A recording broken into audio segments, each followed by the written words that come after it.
pledge allegiance. I pledge allegiance to the flag of the United States of America and to the republic for which it stands, one nation, under God, indivisible, with liberty and justice for all. Steve, you want to come ahead and get started? Sure.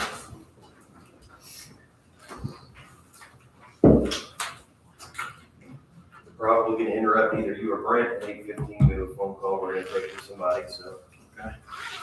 Wanted to give you a heads up.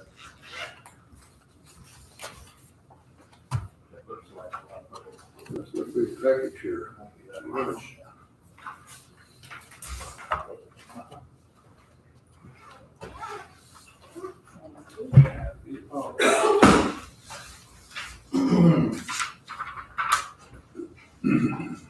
Okay, want to revisit something that we had talked about at the last meeting, the wage range adjustment request for LTC 1 classification. Brought that up in front of the county council concerning the requested increase.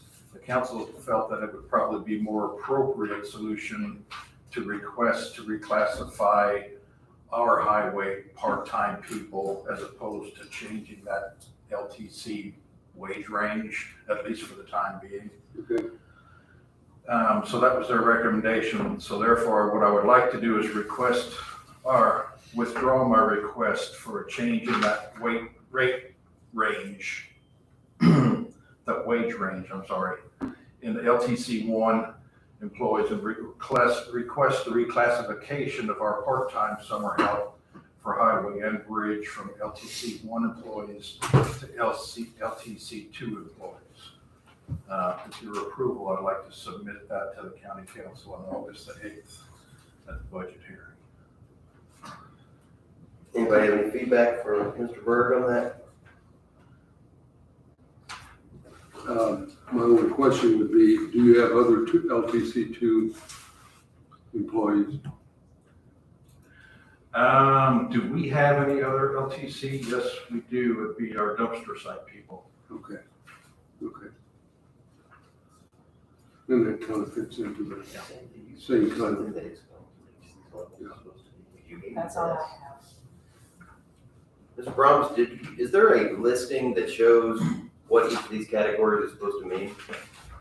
Because I've got the wage ranges and I've got this, I've got that. Okay. But it doesn't say what an LTC 1 is supposed to be this, LTC 2 is supposed to be. I put it in there, look like it explains what each one is. yeah,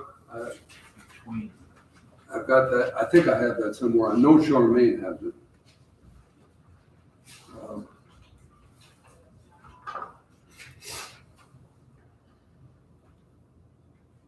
But it would take me a little bit to find it. So it exists. Let's put that away. Because I have the original analysis, and I've got the wage range by classification and by department that Sandy, I think, provided to Here me. we go. See, I'm like, Here we go. so it's not that, This, it does talk about a couple of the wage ranges, but not all of them in here. They recommended changing some position classifications.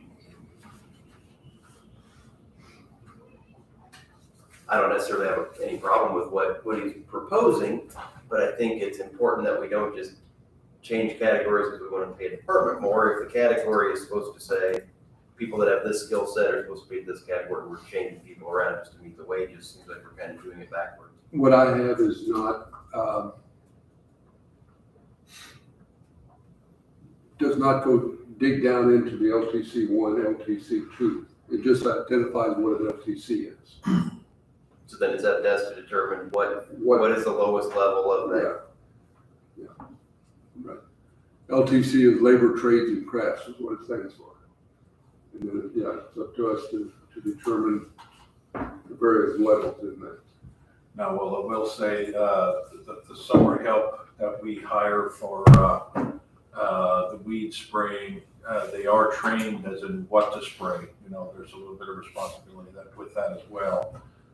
We have people that have a herbicide license to be able to spray new public areas. So they are trained on that. They'll be mixing. They also handle traffic control with us. The bridge people that Brent would be getting in need to have some sort of They're going to school for civil engineering. background, civil engineering, that type of thing. So that kind of puts them in a higher class, I feel, than an LTC one anyway. So, I mean, they're just not common laborers, especially on that side. So, Now, again, I'm fine with moving it. I think that wage classification is too low for current market conditions, but it would be nice to know who is supposed to fit in each one of these categories. So maybe I would doubt that IU created these out of whole cloth. I'm sure I'm sure it's a standard way of classifying people, so it probably says people with different levels probably fit in different places. Any other discussion on the topic?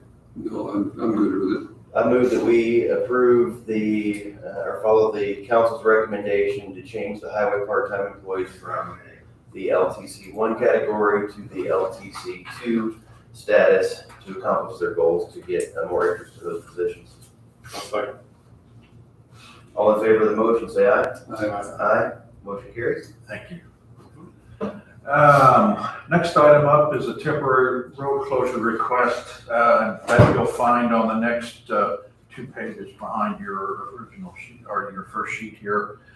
St. Anthony Fire Department is requesting a temporary road closure during their annual car show, which will be held on August the 20th from 10 a.m. until 3 p.m. They wish to close South Street from just east of St. John's to just west of Cross Street. Also, they wish to close St. Joseph Street from just behind the American Legion to South Street. This closure is in the event of an overflow of traffic for the car show. With your permission, I'll inform them of your approval. The map and everything is on the 3rd page. I'm fine with it if we have our name on we're identified on the application. Usually we've asked people to provide a copy of the registration form, but as long as that's on there, I'm fine with it. Yeah, and they've been doing this for quite a while, so. Yeah, no, I'm good with it. Okay, I'll move that we support or approve the temporary road closure for the St. Anthony Car Show, pending our inclusion on their registration form, indemnifying the county. Second. Any other discussion? All in favor, say aye. Aye. Anyone opposed? Motion carried. Thank you. Next item up is also a temporary road closure for the Irish Road Bowling. That's coming up.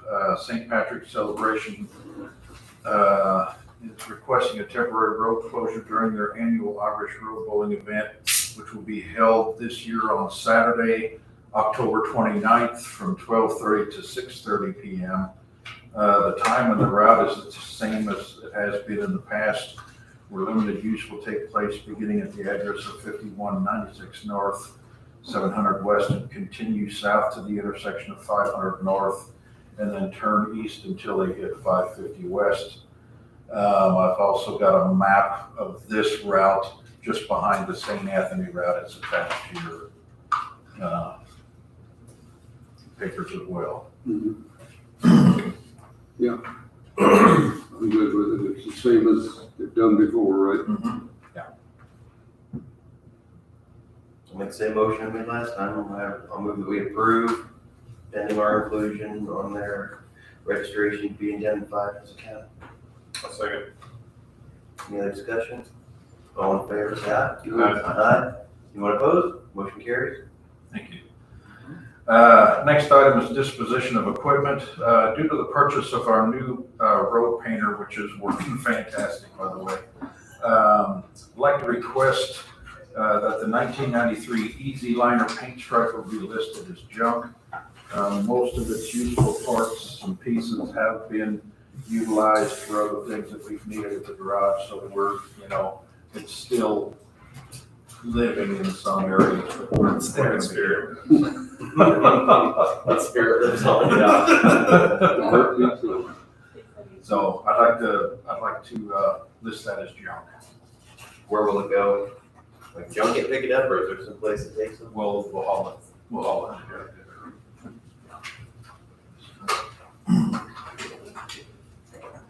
Any problem with that? No, I'll move that we approve the request to dispose of the 1993 Easy Liner paint scrapper as junk. Second. All in favor, say aye. Aye. Aye. Motion carries. Okay. Next one is another disposition of equipment. We have a 1977 Athey dirt loader that is no longer functional. But we also have been using it as a part inventory for our newer 1986 model. It has very few usable parts left, and I'd like to request that the 77 dirt loader, number 706, be listed as junk as well. Can you go ahead to number 6 and 7? We'll try to take care of all of them at once. Yes, we can. Number 6 is a 2006 Dayco Eastman hydraulic hose crimper, which is mounted on our mechanic service truck and has a lot of worn parts on it where the crimper cinches everything in. Just recently it suffered a blown cylinder and there's no parts available for the unit anymore, so we're looking to replace it, as this is a vital tool to keep on our truck, as we keep an inventory of different size hoses and the fittings and everything like that. And the crimping is done on site rather than have to go get the hose, go someplace to measure one up and go back. So this can all be done on site with the inventory that we have. So we'd like to list this one as junk. And then number 7, we have a 1991 CAT CB 434 vibratory roller that we've replaced with the purchase of a newer used 2010 model. The roller's been sitting unused, and I'd like to request that that roller be listed as surplus and put it up for sale.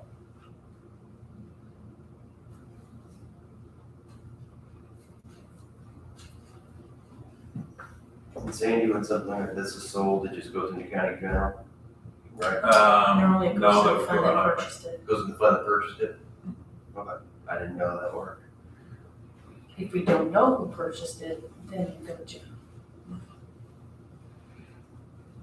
Okay, so you would put this up for auction, we'd open it here, and we would approve or deny whatever bids come in. Yeah. What kind of value or something like that have? On this one here, we're thinking possibly 3,000. Okay, Mhm. any of the board members have any questions about 5, 6, or 7, or? No questions here. Mr. Ramos, No, I'm anything? good, I'm good. Well, let's just go with those 3 for the, I'm gonna wrap in 3 things here. I'll move that we dispose of the 1997, or 1977 dirt loader, the Dayco Eastman hydraulic hose crimper. Let's just do those 2 together. Or we just, yeah, list both of those as junk to be disposed of. I'll second. Any other discussion? All in favor, say aye. Aye. Aye. Anyone opposed? That motion carries. And I will move that we allow the vibratory roller to be listed as surplus and put up for sale. Okay. Anybody want to second that one? I'll second. Sorry. Okay. It's okay. We have a first and a second. All in favor, say aye. Aye. Aye. Motion carries. Okay, number 8 and 9 is the establishment of a sealed bid that we want to do for the sale of the roller and the sale of truck 104, which was at one time our brine truck. There are some handouts in here also. I think they're towards the back that kind of read how the advertisement is going to be. If you have a website, you can put this on there. County website, Sandy, people can put it on, and I can put it on our Facebook page. Okay, we can do that. So if you'll send me the electronic version of this, I can. and if you have a picture of it too, Okay, a picture in the verbiage, and I'll post it. Okay. Send it to me as well, and then that's how I'll be. Okay. So, yeah, we're planning on doing this. I'd like to request, the time of opening, for the roller at 10 a.m. on Tuesday, September 6th. And on those two, you'll put what phone number you want for a contact, if it's Ann or one of you or a mechanic.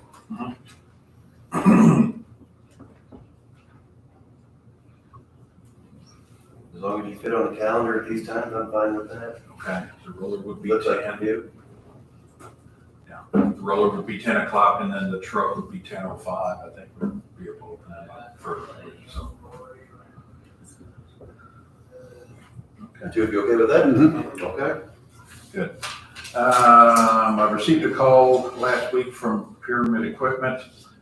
They're the people putting our trash truck together. They said that the installation was complete and delivery of the unit should happen sometime this week, so that's just a status on that. I also called Caterpillar to find out what the current status on the road grader is. They said they would know something more at the end of this week as they're closing July out, so we'll know more on that then.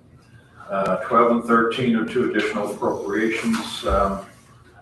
12 is a preparation for the planned bridge replacement of bridge number 14 on Division Road located near Stewart Road. Will require additional appropriations to cover costs for the Q Bridge Fund. We'll need $750,000 placed in the Bridge 14 Division Road project line item. Next, we'll need an additional appropriation of $50,000 placed in highway reimbursement and contractual services line, and an additional $25,000 placed in machine hire to cover the work on that project. Do we have a crew doing it, or is this something we have someone doing? We'll contract that one out. It exceeds our 250 threshold.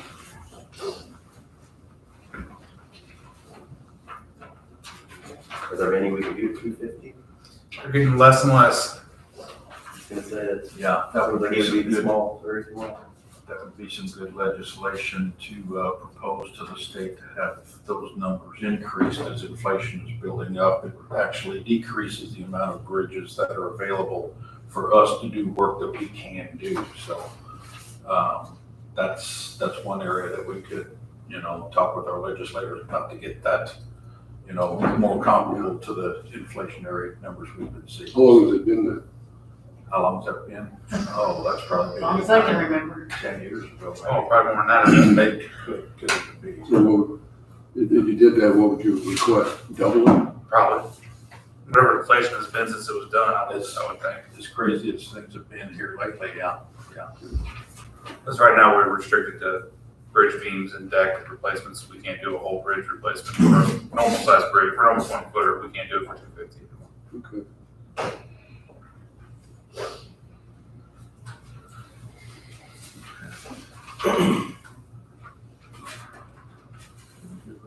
So you just want our support to move forward with that to the county council? Yes. Anybody have any issues with that? No. All right, sounds like you have our consent. Okay. And then on 13, because of the breakdown of the hose crimper, I'm gonna need an additional appropriation of $6,500 placed in the highway department fund in tools and equipment line item, and that would replace the bad one that we just jumped. Anyone have an issue with that? Nope. Okay. Consent granted. Okay. Move or supported or whatever, move forward. All right. Lemon Cemetery? Lemon Cemetery, last thing, I went past there and checked the historical markers on State Road 56 have been relocated to 800 West, so that's all in place. On 56, those have been moved. And what about the wayfinder or whatever that Yeah, is called? that, it's still on the way. That has It's pending. So I'll get with Mr. Hensel and show him where, a good place for it would be, and he was going to take care of the installation of that. So is there an additional marker at the intersection of 800 and 200 Foot West? Yes. Okay. Yeah, that's what I was talking about. He's gonna Oh, Oh, okay, no, that 800 in Portersville West, that's where that marker's gonna be. okay. Yeah, yeah, but State Road 56 and 800 is, not have to move those, so. So now people won't be sent to a dead end, they'll be sent to the right road, but they won't be able to see the church, so they'll have to go take a right. Thank you for the updates. Thank you. And Brent, we're gonna hold off on you for a moment. We're gonna make a phone call here.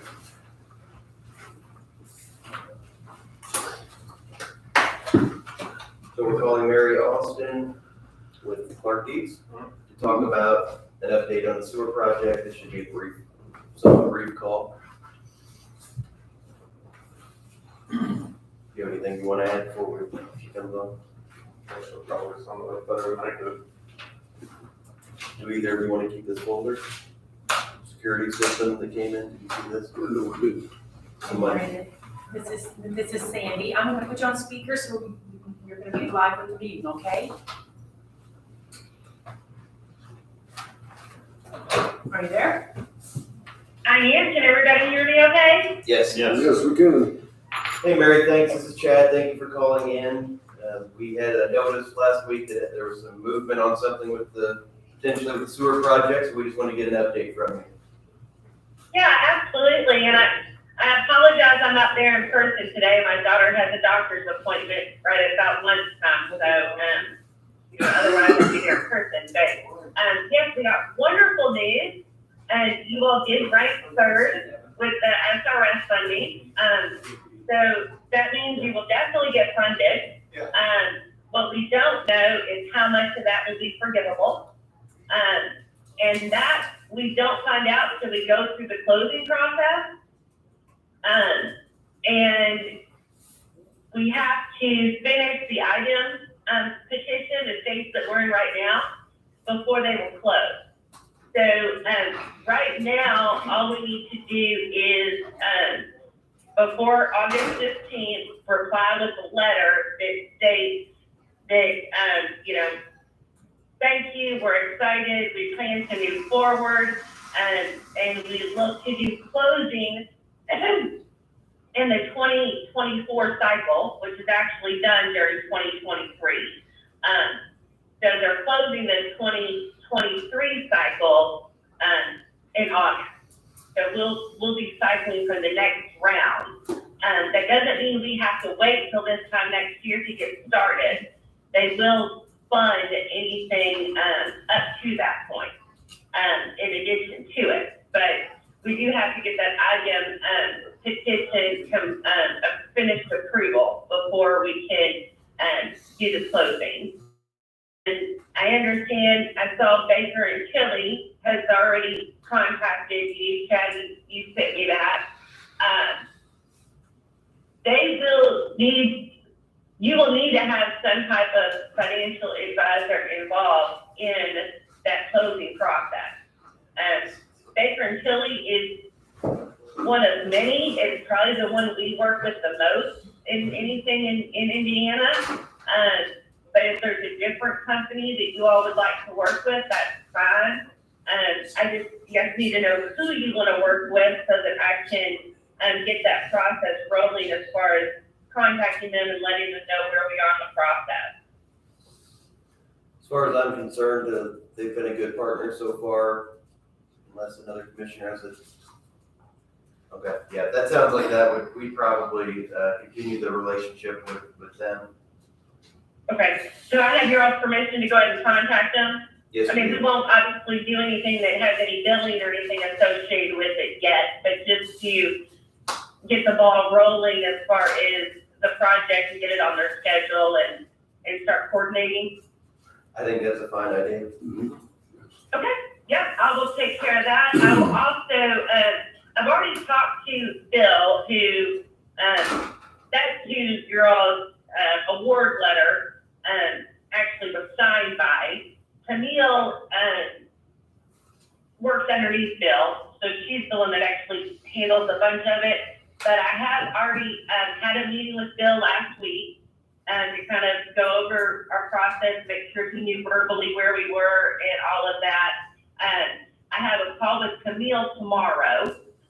So as soon as I finish that call with Camille and make sure that go through her checklist to make sure I've got everything in the letter that needs to be in there, for sure. I will send the draft, out to you guys. You all should have that draft, no later than Wednesday afternoon. And you want me to send it out to all of the commissioners? Yes, Okay, I will do that. Like I said, it should be Wednesday afternoon. And as long as I have comments back by Monday, that'd be great. I would like to make sure we have the letter fixed no later than Tuesday next week. Wednesday is the latest, really. It's not due to the 15th, but we want to, get it in there earlier than that. this being the letter acknowledging the receipt of their, the grant notification. That one, and that we're willing to move forward, is that the letter you're talking about? Yes. Okay, And in that letter, we will let them know what quarter we plan to close in. In one of the documents that they attached in that original email, it shows you kind of a schedule of things that happen as part of that closing process, depending on which quarter you tell them you're scheduled to go for. So we'll get that information in there. But I've got a couple questions for Camille about making sure that we're listing the right quarter. So I want to talk to her before I draft that. But I will get that drafted, and then you guys review it, and as long as you're good with it, I can email it and copy everybody, or if you all want to email it directly, either way. yeah, you can just, I have her email. probably have you email it, that way you're our single point of contact. Okay. So really, I will take care. so really between now and next year, there's a lot to be done. I mean, we have to determine a project scope that we want to move forward with, and we need to have preliminary pricing. We get to do all kinds of things before we can get to a closing of any kind, is that correct? We've done a lot of that. A lot of that was done as part of the study as far as closing, because with SRF, they're funding the design portion as well. So Okay, yes, we have a basic scope, we have a pre-design cost estimate. But as far as like your detailed cost estimate, that gets tightened up. And so basically, normally, we close with a budget. And then before you actually start to draw off of that money, we tighten that budget before you get to construction. So as we go through design, there can be adjustments to that. Usually we close higher, obviously, than we expect to end up. Does that make sense? yes, Okay. And in your final payment, obviously, is only for what we end up spending, okay, I appreciate not what that original budget is. And then as far as like just a general update on where we are in the item process, I met with the guys a little over a month ago, and did a little workshop and got their general ideas, and I've got a draft pretty much ready to go for our next workshop. So I'll be getting something sent out to Nick this week with a meeting scheduled for that second workshop. That'll be the bylaws and ordinances. I don't know, if you all have that scope in front of you, but basically we have 3 to 4 workshops that we do to put the bylaws and ordinances together. And then it's just a matter of sending it all tied in. And that process, once we send it to IDEM, it could take 30 days, it could take 120 days. It just depends on, their backlog and all of that as far as their review. Okay, Any other questions? I don't know. We don't have any. No, thank you for the call, though. I learned a lot, and I think we'll just wait to see that email from you for that initial letter. Yes, I'm very excited. So we'll, I'll be in touch, and next time, I'll hope to be in person. So you said we ranked third. How many out of how many? Oh, honestly, I don't know. I mean, there's hundreds of them. I thought there was 200 something, but okay. All right. Well, hey, Yeah, thanks, Mary. Appreciate it. Mary, can you include me on your emails when you That's send those Sandy. letters? It's Sandy. Absolutely will. Thank you. All right. Well, have a great day. We Do appreciate it. the council need to be included, or just the commissioners and Sandy and? We can forward it along.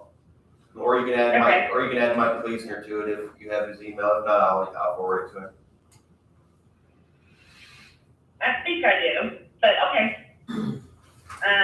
All right, well, thank you, Thank you. and still have a wonderful Monday. You too. Bye-bye. Bye.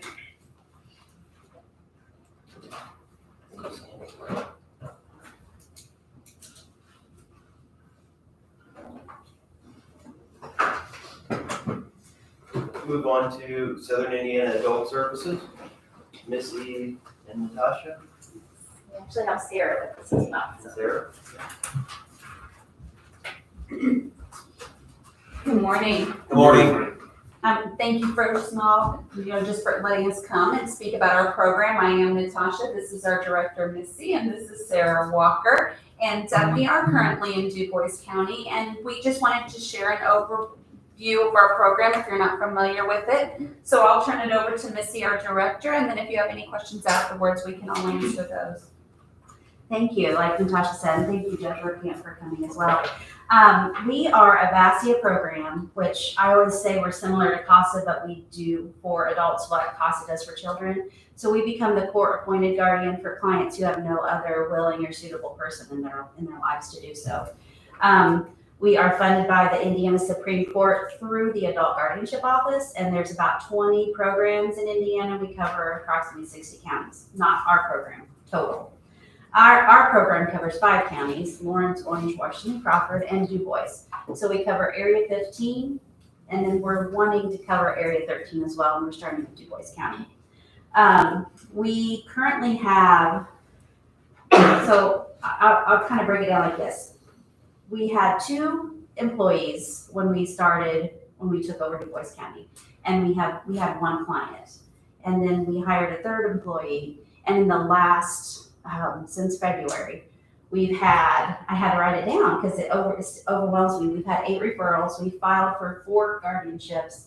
We found 1 family member, and we're visiting 3 new referrals today. So my point is that we're growing just with education. We do a lot of time in our community, in your community, our community, just educating key players and also just citizens of DuBois County. We've had a roundtable. We've been invited to a roundtable where the mayor, city attorney, the police, and APS were at. We also hosted a forum, and we had, oh my goodness, so many people were here. Police, county commission, maybe even a county commissioner, I can't remember, county council. The judge was here, Adult Protective Services. We had residents from certain facilities around, and the hospital was also represented.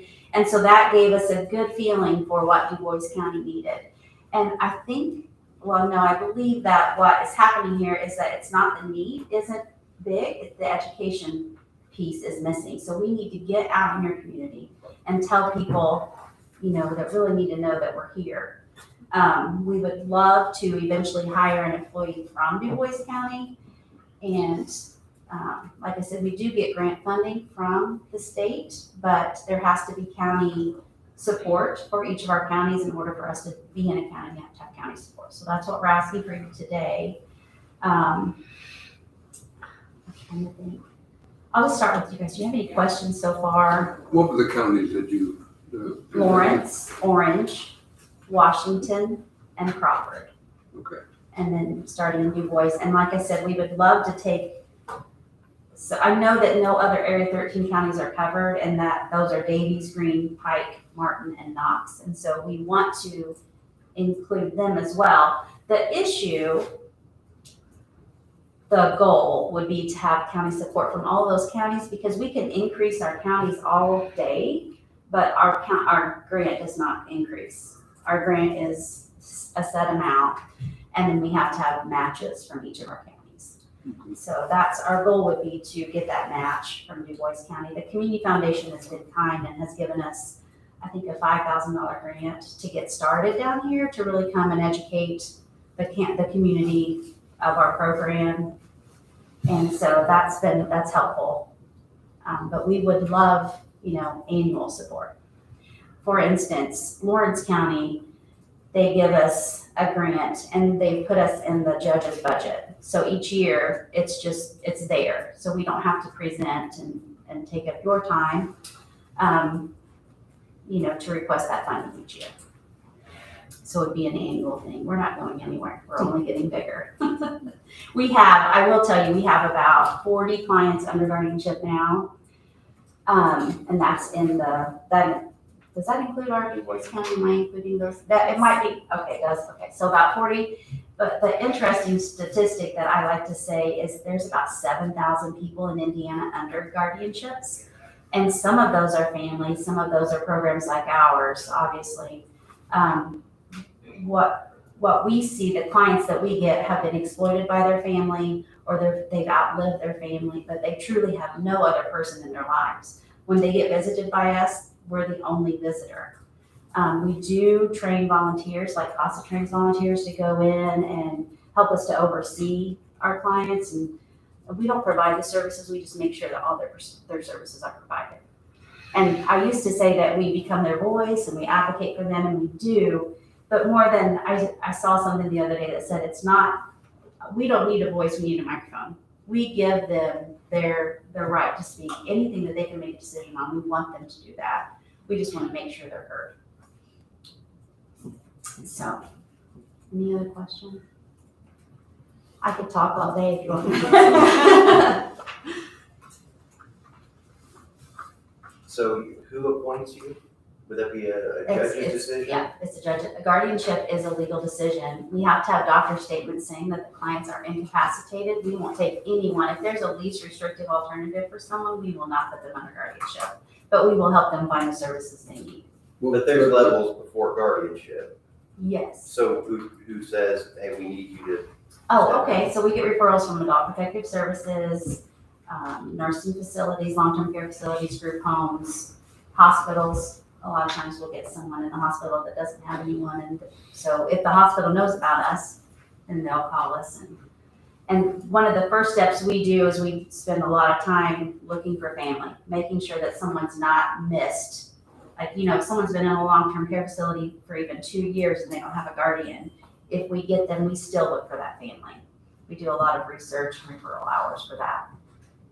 Because if there's any other, and we have, like I said, we did find one family, and the gentleman had been in the long-term care for quite some time, and they just don't look. They don't have time to look. I hate to say that's not their job, but they don't have time to look. So they, refer them to us, and we'll do that for them. And also, the judges in our counties have said, there's a family member that wants to get guardianship of their whomever, and they can't maybe afford an attorney. We don't act as an attorney, but we can give them example documents, so we can kind of walk them through that a little bit and help them.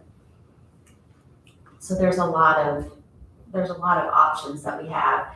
Like the client numbers, we only have 48 clients, but we had over 600 hours last quarter of just referral calls and research hours, just trying to find people and trying to find services maybe if they didn't need guardianship.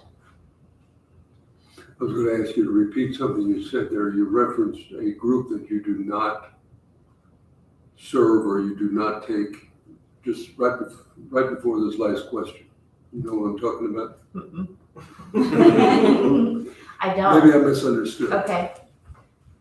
We don't take anyone who's not in a 24-hour Oh, care yeah. setting, so Well, Who's not in what? the 24-hour care setting, so they need to have either in a group home or in a nursing home, they have 24 hours. but I think what I did say is if there's any other alternative for them than guardianship, we wouldn't put them under guardianship. Okay. There's things in Indiana, there's supported decision-making where it's, they still get the right to make their decisions and they have a team, it's like a team support.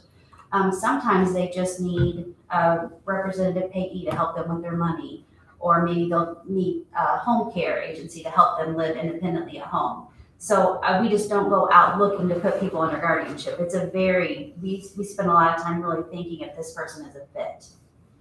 If they're not a fit for our program, we will certainly do everything we can to find, the resources they would need elsewhere. So someone living independently would have to get help somewhere else.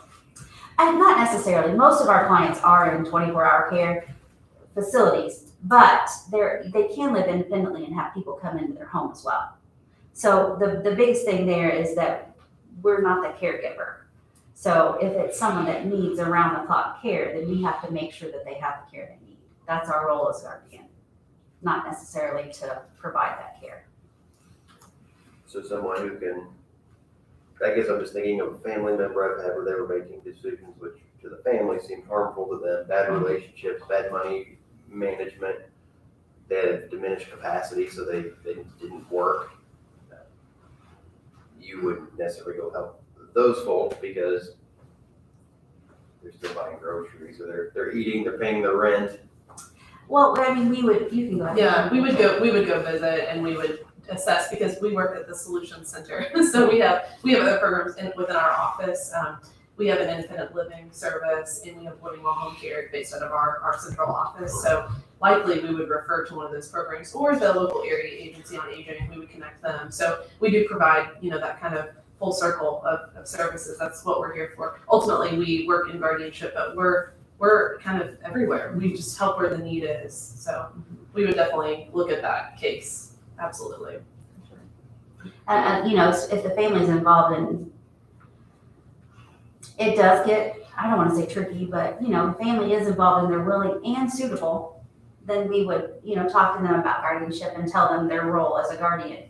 But there have been cases where the family's involved and they are the exploiter. So we would kind of identify that and maybe call in Adult Protective Services in that instance and have them kind of check and talk to the, referral client on their own and see, kind of what the situation might be. So Du Bois County is one of 5 counties under your jurisdiction, if you call it that. You said you have 8, is that what I heard you say? You have 8 We have- clients or contacts Here, yeah. currently here in Du Bois County Mhm, that you're working with. mhm. May or may not be under guardianship, or would they even be under guardianship? Those 8 are either we file for or we will file for. Or guardianship, We're meeting with 3 of them today, and one of them is what we found a family member for. okay. We do have, and that's just, okay, my point was, that's just since February. When we talked to the County Community Foundation and they've given us some funding coming in this area. So since February, we've gained 7 clients. Okay, so that leads to my next question, the support that you're talking about, that you're looking for. You had to have support before you could come into the area, and the foundation provided that support, and so now you're working within the county. And so what are you looking for from Du Bois? What I would love is a person from Du Bois County to join our team, so they can be more local with all the Area 13 counties. So I'm looking for funding that we could put toward an employee. I write a lot of grants, and they're usually for something specific. They won't cover staff time. So but that's what we offer. We offer our time. So any other grants that we get have to be for things. And while, there's a lot of things, meals or whatever that our clients might want, they really want time. They want someone to sit with them and talk with them and so we can use that time to train our volunteers or go on ourselves and be a part of their daily routine. So we want money to be able to put toward an employee here. And we're a nonprofit. We're not talking $100,000 that we make by any means, 20 amongst even some of the other counties. So we would work with those other counties, and I would encourage you to, so maybe, I don't know how that works, if you have if you have an employee that gets funding from other counties, we could oversee the funding and make sure that it's used appropriately, but just a portion of that. A portion of what? Of the salary for an employee from this area. So, for example, I'll tell you, so Lawrence County gives us $18,000 a year. And that covers all of us, and plus, that's the match for Lawrence County. We just did this with Washington County. We only have 2 clients there, and they gave us $5,000. We don't know for sure if that's an annual thing yet or not. We are going to report back to them and let them know how well we did in their county. So it's something that we could do with you guys as well. You know the numbers from Orange and Crawford? Orange County, we only get support from their community foundation, and Crawford has not given us anything yet. We have 2 clients in each of those counties, 2 in Orange, 2 in Crawford. So the Orange County, like I said, is just through the community foundation, and it's minimal. So our primary county is Lawrence. I think we have currently 28 clients. And it is the same population size almost as Du Bois County, so population size is comparable. So we do expect those numbers here to ramp up given the population size. And you've gotten 5, did you see 5 from the foundation? But is that annual? Or is that a one? No, that's just this grant that I wrote. Okay. And it's to do things like this, to come to the county and meet with key players that we can take to lunch and tell them about our program, and go into nursing facilities and the gas to get here. And so I was telling them on the way, you get reimbursed, I think maybe 44 cents a mile. And so it's $35 to drive to Jasper and back. Well, that's 2 hours of an employee's time here that they could spend with people. And you're not spending that money on fuel, you're spending it on actual employee time, which is, I think, a really good deal. So is this a business that you're like the business owner? No, we're a nonprofit. We are through the Solution Center. And so they have there's independent living centers throughout Indiana as well. And we house one of those. And then we have a home care agency called Living Well Home Care. And we work together. Sickle, the independent living center, is grant funded. We are grant funded solely. And then Living Well, they can bill Medicaid and some insurances, some private pay, but mostly Medicaid and VA. I guess maybe what my point more so would be, do you have competition? Is there someone else that would provide these same services? There's not another VASIA program. We don't duplicate services in counties. There might be, I'm glad you asked that question because this brings me to a good point. There might be other guardians that do this, like there are for-profit guardianship people. Indiana does not require a certification or any training, but Sarah and I are nationally certified guardians, and we maintain that certification. I've been nationally certified since 2015, so I'm going on my 3rd recertification. So we have standards that we follow through the National Guardianship Association, and not everybody can say that. So there are other guardians that can provide our services, and sometimes even family members can do that, and that's fantastic. But we do hold ourselves to a high standard. So I think my next question along that same lines is, Judge Verkamper, maybe you would know, who's done these services? Who did them last year, or 2 years ago, or 3 years ago? If I could step in maybe and help out a little bit about the history of this, that this was a need that Du Bois County had for a long time, and we don't have a VASIA program.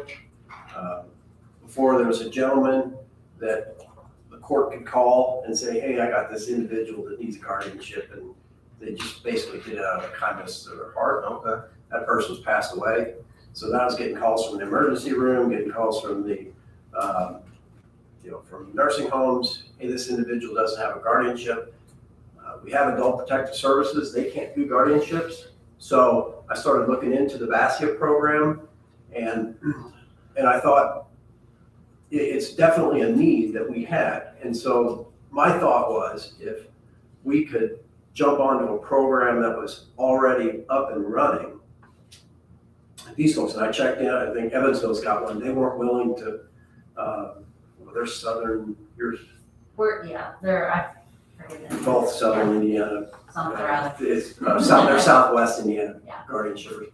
So, and there was really just a hole here in, Perry, Spencer, Mhm. No. us, Pike, Knox, Martin, that were unserved. And there was definitely a need, I'm getting calls from attorneys, and I've got this person at the hospital that needs a guardianship, and we're getting stopped by the chief of police, hey, we've made 6 runs to this home, there's nobody to take care, just for lift assists, and, the home is in state of disarray, there's no family, we work, so these folks are unserved, it's really, how do we provide best care for people, in their waning years? And rather than just wasting away in their home, having a guardianship in place is the most appropriate. So I reached out to these folks and asked them to assume Dubois County. My thought was I could start a program here, but with 8 clients, the expense to the county to have full-time staff, and I thought we were much better served in the long run by joining a group that's already been doing this, has the knowledge, and we could piggyback with them, and that's really why they're here today. So it really kind of a win for the county, not only I think in the long run financially, but for the people as a whole. We were a pilot program with Indiana in 2010, Lawrence County was. And so from 2010 is when we've added these counties. So it was us and there was a Lake County, I think, in northern Indiana. There were pilot programs for the guardianship. There was it's called WINGS. I don't know if you've heard of WINGS, but it's the group basically that did the survey to see if guardianship kind of programs like ours were needed. And they were, and so they're still in existence. So we have those meetings with them on a state level. We can conglomerate our, all of laws and changes in guardianship. And I mean, it goes, like I said, we're nationally certified. We go to trainings every year and stay very involved with at the national level.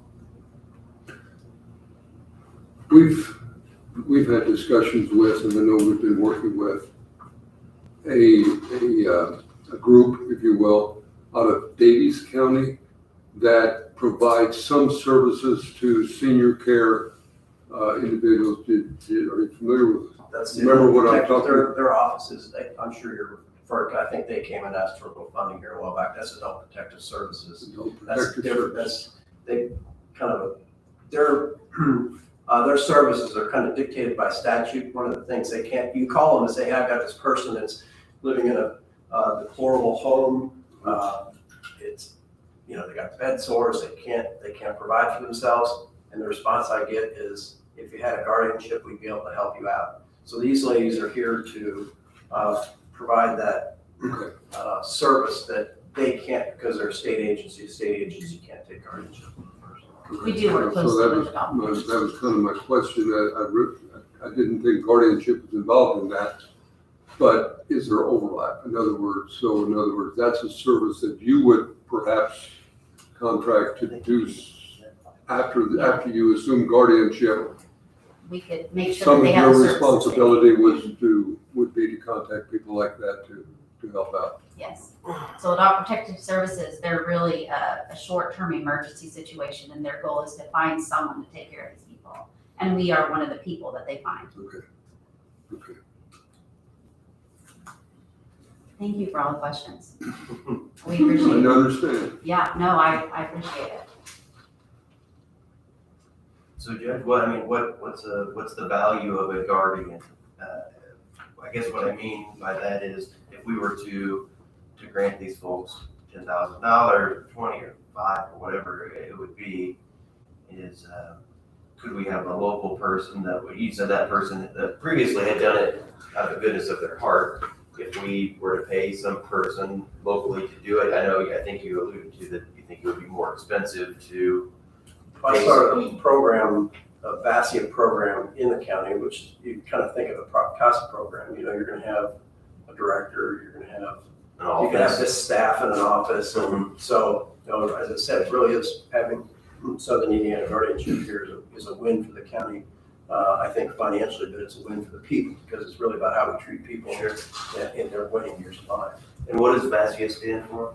Volunteer advocates for senior incapacitated adults. And like CASA, you have a basic staff that is a paid staff, and then you have volunteers doing that. So this is our staff, yeah. The three of you are the staff? Yeah. Okay. And this is our staff, and then we train volunteers on, CASA requires a lot of 40-hour training. I believe it's 40 hours. We do kind of a one-on-one training with our volunteers, and then they start volunteering right away with our clients. And then we offer continuing education programs for them throughout the year. So they get a lot of volunteer hours and a lot of guardianship knowledge, but we get them started right away. Okay, so it's a little different than CASA. CASA doesn't have a guardianship. No. Thing to it. No. You just think of it as, CASA program is an advocate For children for children.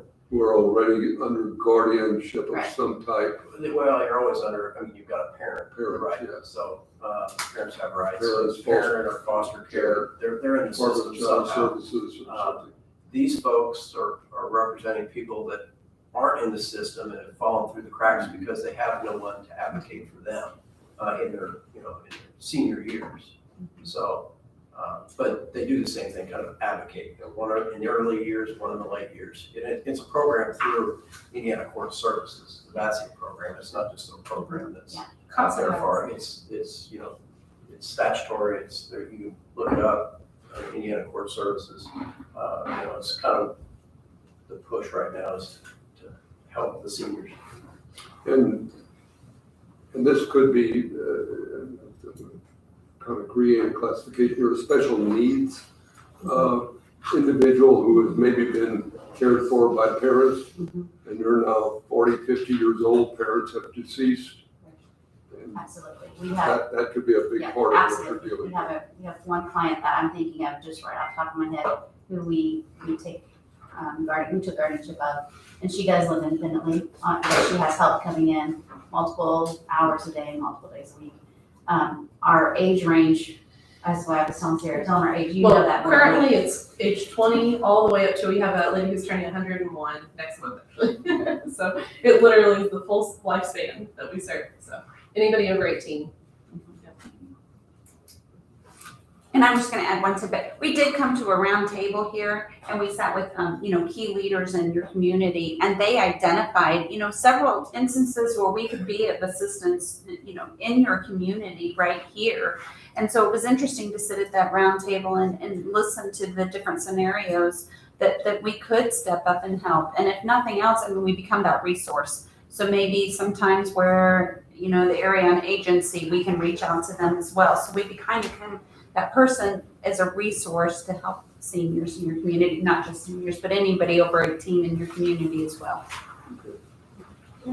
So for the board's benefit, I think the struggle about what we're doing here is I believe we'd have to make a decision of any kind today, so we could go to the budget to keep up with the budget process. So I generally don't like making a decision the day we have a request, because we can learn a lot over the next 2 weeks of what the council or some other agency would like to do. I don't think that any of us would probably be opposed to wanting services such as this in our community, but to what level or what that looks like, I'm not sure how we would come to that determination at this point. Yeah, I don't know either. I agree that the services, it appears to me like it is value, would be a real value to the county, and I appreciate Judge Burkamp's words on this or guidance on this. And yeah, I would be, I don't know what level where we're at, any suggestion or advice or, I'd be open to that. What's your fiscal year? Calendar. Calendar? But we're in budget cycle right now Okay, for for 2023. 2023. So one way we could do it is we could say, we suggest a certain amount of money in our budget. Mhm. And then whenever I go to present our budget to the council, they can say yes or no, or modify. Mhm. Or we can say, we support it in a general sense, and then early next year, we could ask for appropriation for the services. Just a different, it's a way to modify the budget Sure, once the yeah. budgets are set. Yeah. If those aren't preferable, it's better to have things planned out and budgeted ahead of time. We won't turn people away in Du Bois County. In the meantime, we won't. But, you know, the number of people that we will be able to help, which is 3 of us, it will vary substantially without a 4th person on Right. staff. You've identified 8 in the last 6 months, or 6, Yeah. 7 months, something like that. So that number could potentially double over a period of a year. Easily, yeah, today. It could double today because we're here and we're going to 3 different facilities, or 2 different facilities in a group home. So it's probably a situation, you walk into one of these places, like, oh, Miss Yes, Jenkins, Mr. Yes, Smith, Miss absolutely. whatever. they've been there for they've been there for a while, and, you know, sometimes they're able to make their own decisions for some time, and then all of a sudden, they can't. I mean, it can happen with a stroke, or you never know, and they're gonna become incapacitated, unfortunately. They're gonna be needed. And Lawrence County has, did you say? 28. 28. Yeah, 28. I'm happy to hear suggestions from the remainder of the board. I don't know where to go, and we have limited time. Yeah, I don't know where, I support it, I think it's a good idea, appreciate Judge being here, to kind of advocate for it. As far as a dollar amount, that's where I'm kind of, I don't know. The $5,000 we have from the Community Foundation will last us until December, and then that grant's over. We have, like I said, 18,000 from Lawrence County and 28 clients there. That varies, you know, if someone passes away, and then we might gain 3, or, so it varies. Lawrence County, do you have support of their community foundation as well? or- Yes, we do, but they are very particular about, it has to be spent on things, like I was saying. We cannot spend it on any of, you know, our salary. You know, just looking at 8 individuals here, Lawrence County is 18,000, Washington County is 5,000. You know, I'm looking at it maybe $1,000, like what we're currently doing, $80,000. But I mean, I kind of feel like I'm just pulling that number out. Right. So the thing is, you said you want to get an employee here, where I don't think we're going to be funding you at $60,000, whatever employee Well, costs. that'd be nice. That would be. That'd be great, but no, yeah. So at some level, there has to be a point where Well, if we gave you $5,000, you can't hire an No, employee for I'm $5,000. thinking $20,000, you can hire an employee. However, we want to go to, you know, Davies and Knox and those other counties as well and ask, because she will be covering all those counties, or he or whomever. And so, you know, Du Bois is, I'm guessing, the largest of those counties, so they would provide probably the largest amount of clients, the largest amount of funding. That's how Lawrence is. We have a couple council members. Either of you have any comments you'd like to make or no? What are you giving to Adult Protective Services? No, they're, $5,000. that would be a starting point, but because they will be working together. Judge, will this be under your budget or keep it under commissioners? Either or, take out either one. I think we should recognize the value in this. I mean, Adult Protective Services is state funded. You know, they're That's the other they're under question. the prosecutor's office, so, I think we should show the value in this and match at least what Lawrence County is doing. It's certainly the value is there. As I said, I think it's a win for the county because my intent was to start a VASIA program from the ground up, which meant this county would have probably two full-time employees, you know, director. So, as I said, these folks taking us on is really a financial benefit to the county in the long run. It's a need that we have for unserved, unprotected people. And I think it's money well spent. I'm comfortable with, go ahead, you. No, I agree, it's money well spent. I did, basing it on Lawrence County at 18 and the number of people we've got versus what they've got, in my mind, I was thinking in terms of about 10. Maybe that's low, I don't know. We didn't have 20 clients when Lawrence County decided to give us 18. We probably had Right, I realize that 18 or so. we may have 30 clients Mhm. very shortly here. Yeah. So, It's like cleaning the door. Or they're sawing the floor, I don't know. so anyway, So that, I was in the same boat. I mean, initially I thought this year could be a token. We could say, because then next year we'll have some data. Mhm. We will have time to not make a decision in 30 minutes. And I didn't And that's realize not this your was the fault, last, no. I apologize. And I think that we get a starting point. We get $8,000, $10,000. We say, we see the value, thank you. Mhm. And then the judge can tell us in 8 months, when we start doing this again, possibly that this has been really valuable, or Yeah. maybe this wasn't what we expected, maybe we need something else. I think it's a fine way. I would say that I would propose we pass to the council a $10,000 request for the commissioner's budget for these services to get us started, and then I'm not even promising that it's an annual thing. At this point, it's a one-time shot, and if it seems to be successful, then we will make it an annual thing. Yeah. There's been other entities that have come in and make requests, and we find the value, we fund them every year, but we're getting started with you, so that's where I would stand. I think 10,000 is a good start. well, that's what I said, I didn't know whether that was shooting low or, and it probably is, but to your point, the board will come back and visit it next year and Yeah, we'll have at that point, we might know, we'll know whether it's low or We'll have whether it's. more numbers and Yeah. our, referral numbers, research numbers, client numbers. So So, do you add that to our budget still for our next?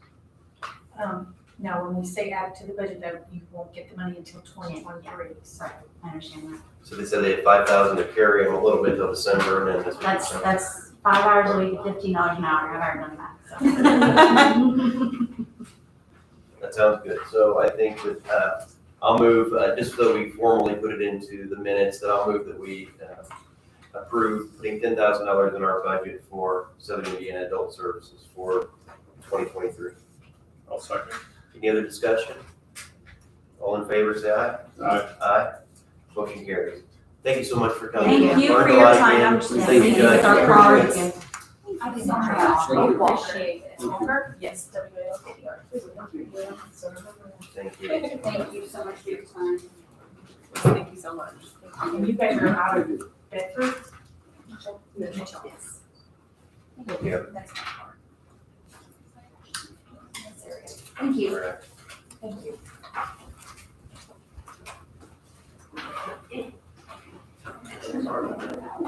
Need a minute? That's nice. Need a minute, or are we good? No, I'm good. Good. We're a little behind schedule because we had a lot of questions there, so. I think Allison Neal is going to come up next, talk about some RFPs for the COSAC grant program. Yes. Good morning. Good morning. So I was here 2 weeks ago and I presented to you 2 RFPs for our COSAP grant for our therapeutic community and community corrections. You were tabling it to be able to look over it, read it, and so I'm here today to see the findings. What you guys thought, if you had any questions on it.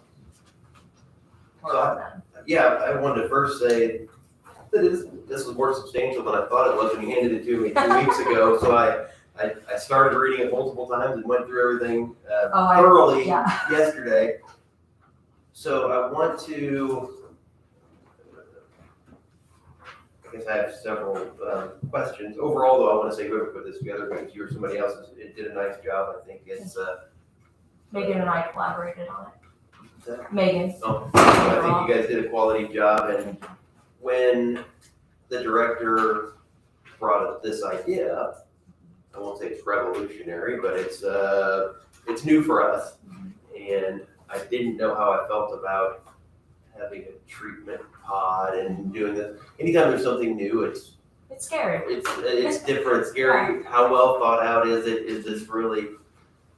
But if nothing else, we have a grant that we can give it a try. Yeah. And we can't get new results using old methods. So I respected that, and I think this gave me a clearer picture of what we plan to do. So I appreciate yourself and Megan working on that.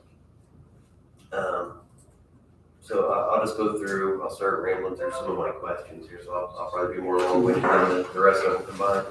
Under project background and description, it says. Which one are you on, consultative services or behavior health? I think the language Is They're very similar, except for when it gets to the end, it talks specifically about what, I'm happy to start on Okay. consultative services. Okay.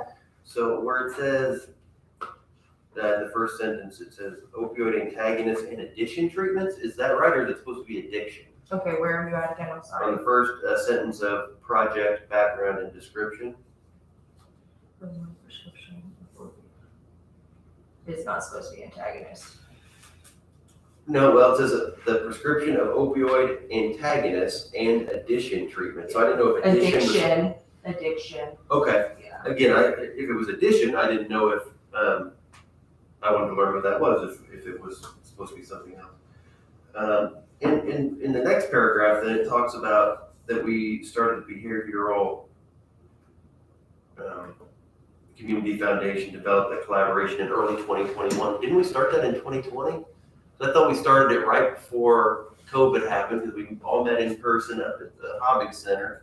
That would be something that I would have to refer back to Megan on. This was taken directly from the grant that was submitted to COSAP. So that's something that I would have to verify with Megan, who started the push for all of this. Okay. Again, whenever I do these things, I get pretty nitpicky, so please forgive me in advance. It's not just you. It's not. Come on, Chad. Well, you know what, with all But of it this, has to be correct. I want us to put our very best foot forward, because we gotta put good in to get good back out. I So, understand. let's see, what else we have here. So really, you're gonna be the person in charge of this, and this first one, the consultation, Mhm. those folks are going to deal with you, and they're going to give you feedback and say, hey, it seems like you're doing this correctly, or Sure. it seems like you're not. Is that, that's Yes, part of it? yes, to make sure I'm taking data correctly and appropriately when it's needed, and helping. We were thinking of Community Solutions, and I'm pretty sure that we have worked with them in the past. They helped us with our study to see if we even needed something like this here. So that's who we're really pushing for. But yes, they would be there to make sure that we are, our policies, procedures, everything is in line with what it needs to be. So with an RFP, we probably aren't supposed to pick our favorites before we get the proposals in. But I understand what you're saying. When we've worked with someone before, that Community Solutions is likely to be someone that will give us a proposal. Sure. And I believe Megan said last time you were here, that they have experience doing something similar in another community, so that's always. It's always a positive thing, yes. One thing I would ask under the project scope, that's on page 2. Okay. There's some acronyms that are introduced, but they're not explained what those Defined of acronyms what they are. So in some places within the document, the acronyms are introduced correctly, in other ones they weren't. So with me, I didn't know what ASAM was with ANSA and ACES, and I looked back and I didn't find what those were. So that might be a place where we could improve the document there, just discussing what those were. Whereas other ones were. And in a couple places, down on page 4, it talks about the specific exclusions from scope. And I'm looking under April 2023 until October 2024. So it says, or until no cost extensions are complete. What's a no what's a no-cost extension? I didn't understand that. So this grant was scheduled to start before the time that we started it. So we are going to ask for an extension of the fund so that we can complete the project how it is intended to be through COSAC. So COSAP may say at some point, you should have started already, we're cutting you off at this time period. So you're saying, Because it Already. started January, we were awarded it the end of last year, like November, I believe. And then we did not get the funds until January. I wasn't hired until April, May-ish, so. so because if things got started a little slower possibly, Yes. then the implementation will be a little slower. Correct. So And yeah, it talk is about that. dependent on when we get into the new jail, because right now how we have community corrections set up, it is not suitable for a therapeutic, because we only have 2 dorms, and we will be separating our participants with the therapeutic community and then the other work release participants. So the it ability is- of the updates that the commissioners are doing at community corrections, where we're separating the male pod is gonna be, instead of one large, it'll be multiples. Mhm. That's allowing for The therapeutic classifications. pods. And so that, again, as I was reading this, I'm like, wow, that's really great that was. It's very similar to what, when you came to Bartholomew County with us, it's very similar to that, or it is almost identical to that, our pods just may look a little different. For the benefit of the board, when we went to Bartholomew County too, it was a group of individuals. When you think of me, I'll talk about myself, when you think about a group of 8 people that are in jail for a significant amount of time, I don't think of them working together to improve their mental health and their life. And these folks are putting their life stories on the wall, they're doing art, they're doing, it was just encouraging to see that the right people put together with the right resources are making strides. Will they all be model citizens and never break rules again in the That is future? our goal. That's the goal. However- Maybe or maybe not, but it's giving people the best chance. So it was heartening to see that. And whenever the proposal reviews come in, who's going to make the final decision? Well, it was going to be me, Megan. We would invite probably one of you guys. So it would be the new director, myself, we'll invite you guys, and then anyone else in community corrections who is involved. My other program facilitators, I have 2 other ones, and any other managers within the community corrections, like case manager, supervisor, correctional officer, supervisor, because we're all going to be working with these people and interacting with them daily. Okay, so we'll get proposals in.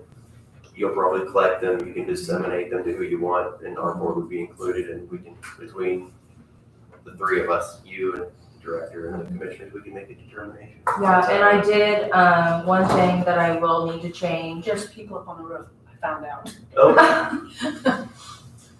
the timeline, the selection timeline. So, obviously, since we had to table it, I want to extend those out a little bit. It's on page 8.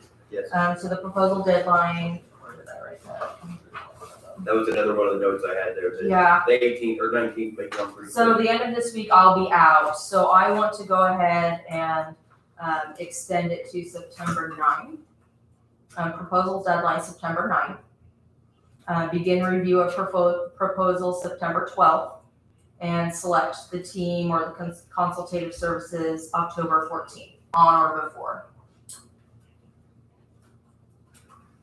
Okay, so you can give us the final draft with that in it maybe. So I think that's all I had on that one. And then I'll make those changes on this other one as well, because like I said, they are very similar except for like the requirements of the agencies and all of that. This one, is there any fear that you won't get any proposals back from either of these? I am hopeful that we will get proposals back.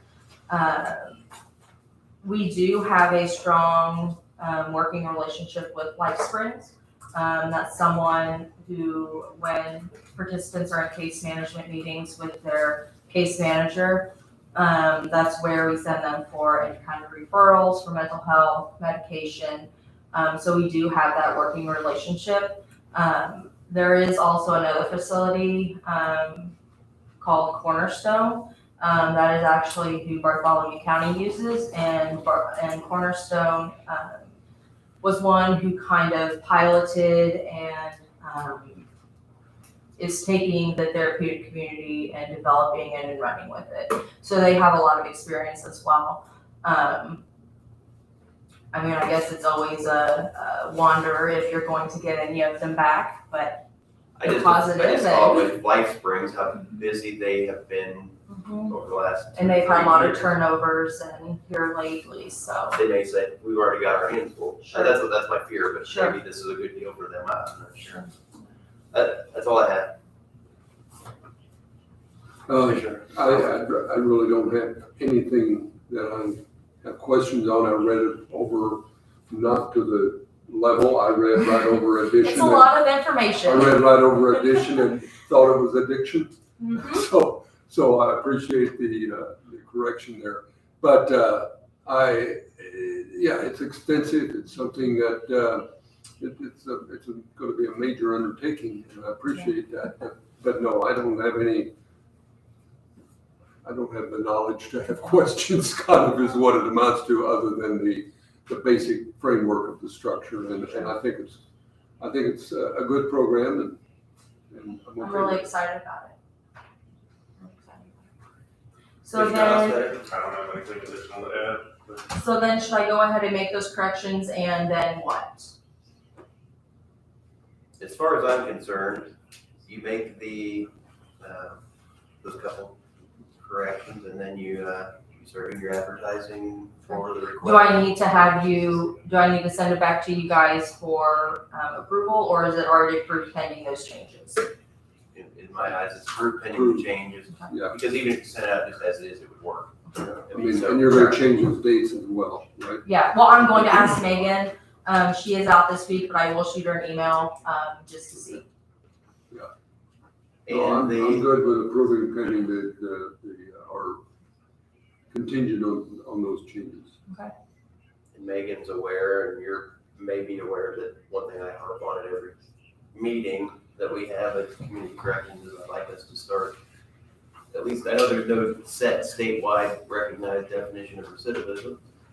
I'd like us to pick one and continue to, and I know it can be challenging to collect that data and to collect it over the course of years to make it valuable, but I would hope that that is a priority for this program too. Yeah. Let's prove that it's gonna, at a minimum, keep people from reoffending. Yeah.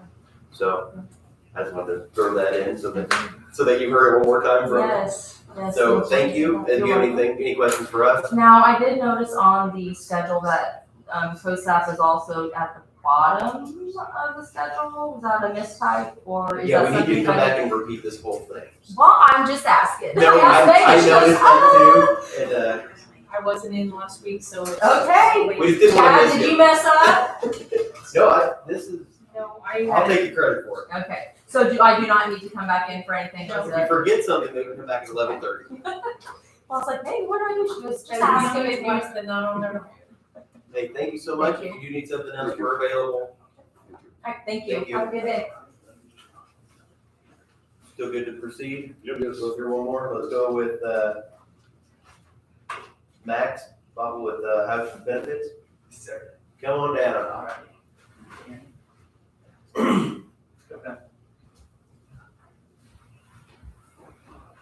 Hey, good morning. Good morning. Thanks, Sandy, for setting it up. We've eaten 27 of your 30 minutes. Well, that's okay. I can talk pretty quick. Well, I know, thanks for taking the time. I was gonna get with Chad a little bit, kind of just sharing some stuff. Nick, I know I've sent you a few things. I just want to tell Chad, hey, we kind of want to get in front of you guys, introduce ourselves, share a little bit more about what we're doing in the community. And he said it'd be a good idea to get in front of you for one of these commissioner meetings. Like I said, my name's Max Fogel. This is Brett Thomas, and this is Dan Davis. And we're with Houchins Insurance Group. Really what we're coming here today for is to ask you for us to be included in our RFP process through January 1st renewal on your employee benefits. We've had multiple talks with Marky, so we know we're very familiar with what you guys are doing. We work with a lot of the other employers in the area. We're familiar with the contract with Gallagher. We're also familiar that Gallagher made some changes recently around here. You guys may be using someone else, maybe up in Indianapolis with Gallagher. So our big thing was to come and introduce ourselves. I know we won't get an answer today probably, but we'd love to be considered for, an RFP for January 1st. Oh, you see that's kind of hopped in as well. Yeah, I was gonna say, good morning, commissioners. Yeah, I was gonna say, thank you all for letting us come in and just briefly introduce ourselves. And Max is just gonna hand out a couple things, that's okay to hand to you also, just to give you a little bit of background about who we are. But as Max said, we are we're not new to Jasper, Du Bois County. Been working here in this area for a little over 10 years. Represent several employer groups such as Jasper Engines and Far Best Foods, Wabash Valley Produce, and just recently started working with Evil Warren Sons for their employee benefits.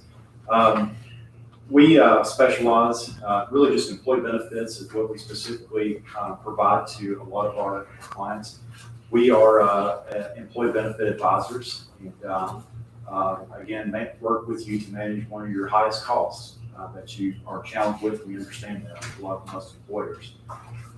We feel like we have a lot of the tools and technologies and resources to be able to manage those costs that a lot of employers are faced with, and do that with a very vibrant team that we bring in and bring to the table. We have a little over 350 employees on our staff, mostly employee benefits, property and casualty. We're in about 9 different areas. As I said, we're not new to Jasper, Du Bois County. We have been working in this area, but we are committed to this area. I'll state that we just opened an office here locally, and actually are building out an office in the central building. Is that right? So, yeah. Right around the corner here. Yeah. So that Max will be located in. And so I am located in Bowling Green, Kentucky, which is our corporate office, and make many trips up here. Dan Davis also he's in southern Indiana, working out of the Owensboro office is where his location's at. But we all work together very closely as a team. And as Max said, really just want to kind of get our name out and let you know that we'd be very interested if the opportunity does present itself to be a participant in an RFP process, to share with you some new ideas, opportunities, the resources and the tools that we bring to the table to really help employer groups manage that number one cost that they deal with each and every year. So that's really all we wanted to present. Did you anything else you wanted to The one thing you might mention is the other things we do in the community as far as the ESOP, as far as Oh yeah, so so I'll just say this real quickly. Our parent company is called Houchins Industries, and we're one of 23 subsidiaries under that umbrella. There are other subsidiaries under that umbrella. A name you may be familiar with, the Sheldon's Pharmacy, is a sister company of ours, owned by Houchins Industries. Houchins Industries is actually the largest privately held ESOP in the nation, and has helped a lot of other employer groups make that transition to being an ESOP. And so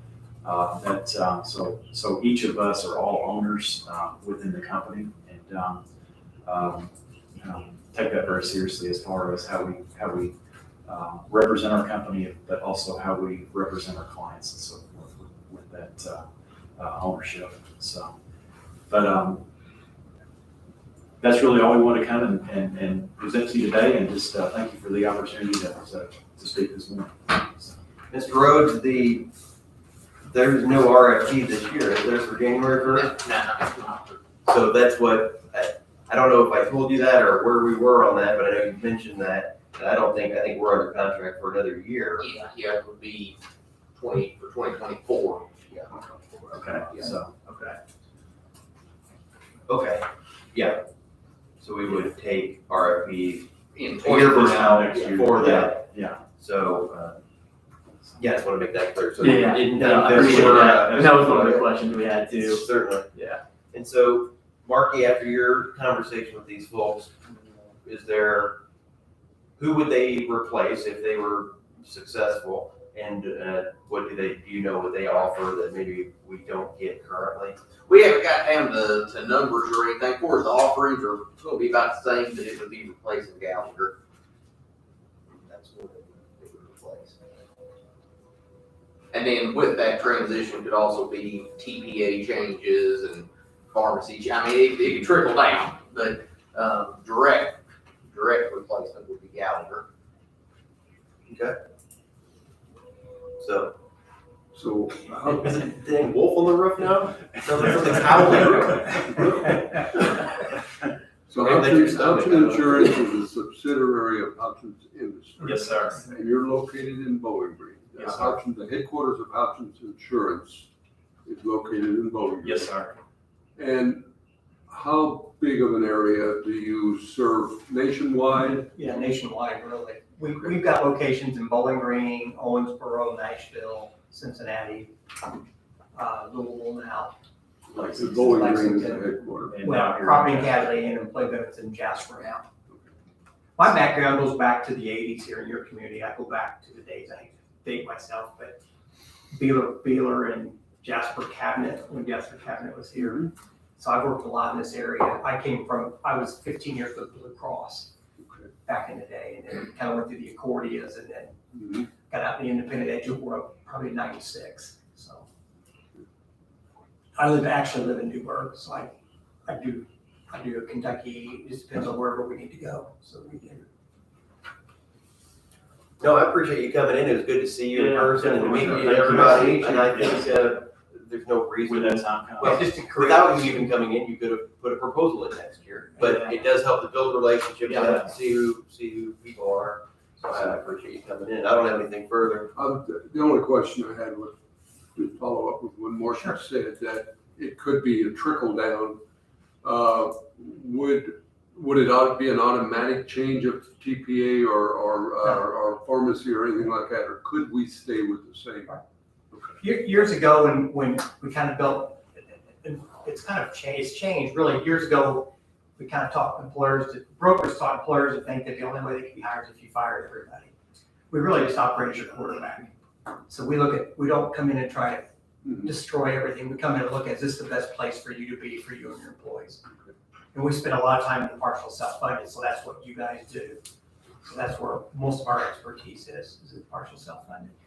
And a lot of the things to add to what Dan stated is a very good question, not really to come in and just shake things up, but we do bring a lot of technology to the table from our staff, from an analytics standpoint as well, from financial as well as a clinical analytics standpoint. We have a nurse on staff that we are able to bring programs in to really dig down into the data to really control a lot of costs, claims costs going forward. So, but that would be what separates us. So, Well, no, we'll look forward to the proposal when we are open for Okay, That sounds sounds fine. business. so I just want to introduce, and if anything would ever develop where you just have a general question, if we can help at all over the next 12 months, let us know. We'll be more glad to do that. Sounds great. Thank you. Appreciate it. Appreciate it. Appreciate it. How about now? You guys still good to move forward with one more? I haven't got my second soda, so. Hey, those guys were so thoughtful that we are almost back on schedule. I don't believe I've skipped anyone other than Brent, and I haven't done some approvals, but I think in the matter of just to keep moving here, we will continue with our broadband update. It looks like we have Mr. Dilger here, Mr. Deaton.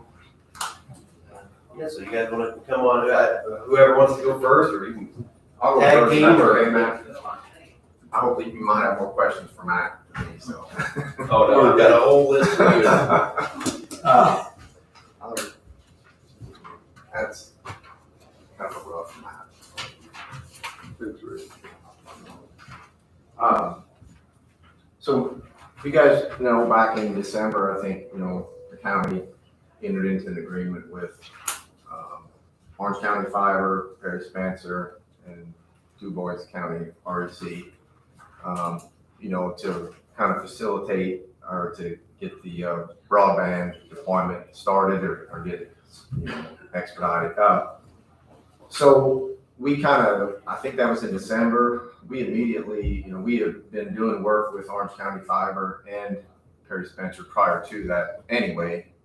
But we immediately, we met with them and, with their people out in the field, both Orange County and Perry Spencer, and started that, that process. On the map that you're looking at, the orange outline, I'm kind of here just to tell you where we're at in that, and it was where we got involved in is the make ready process, and that's, that sounds a pretty simple term, but it can be changing, basically changing poles out to create the proper safe space for them to get on our poles.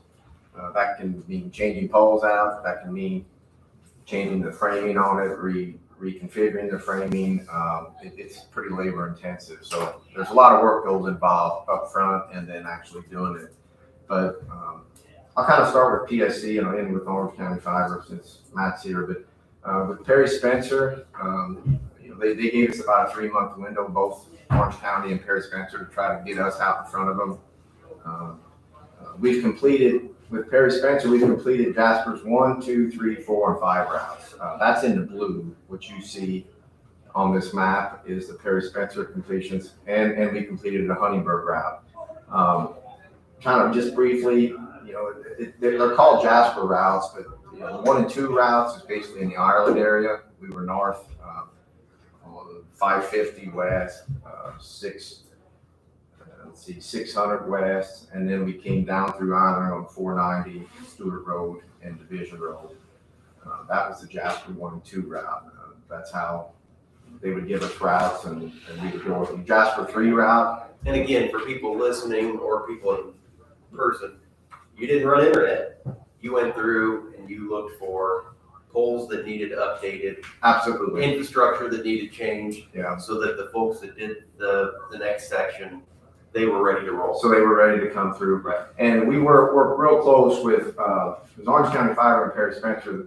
They go out in front and they would, I don't know what you want to call it, engineer it or inventory that line.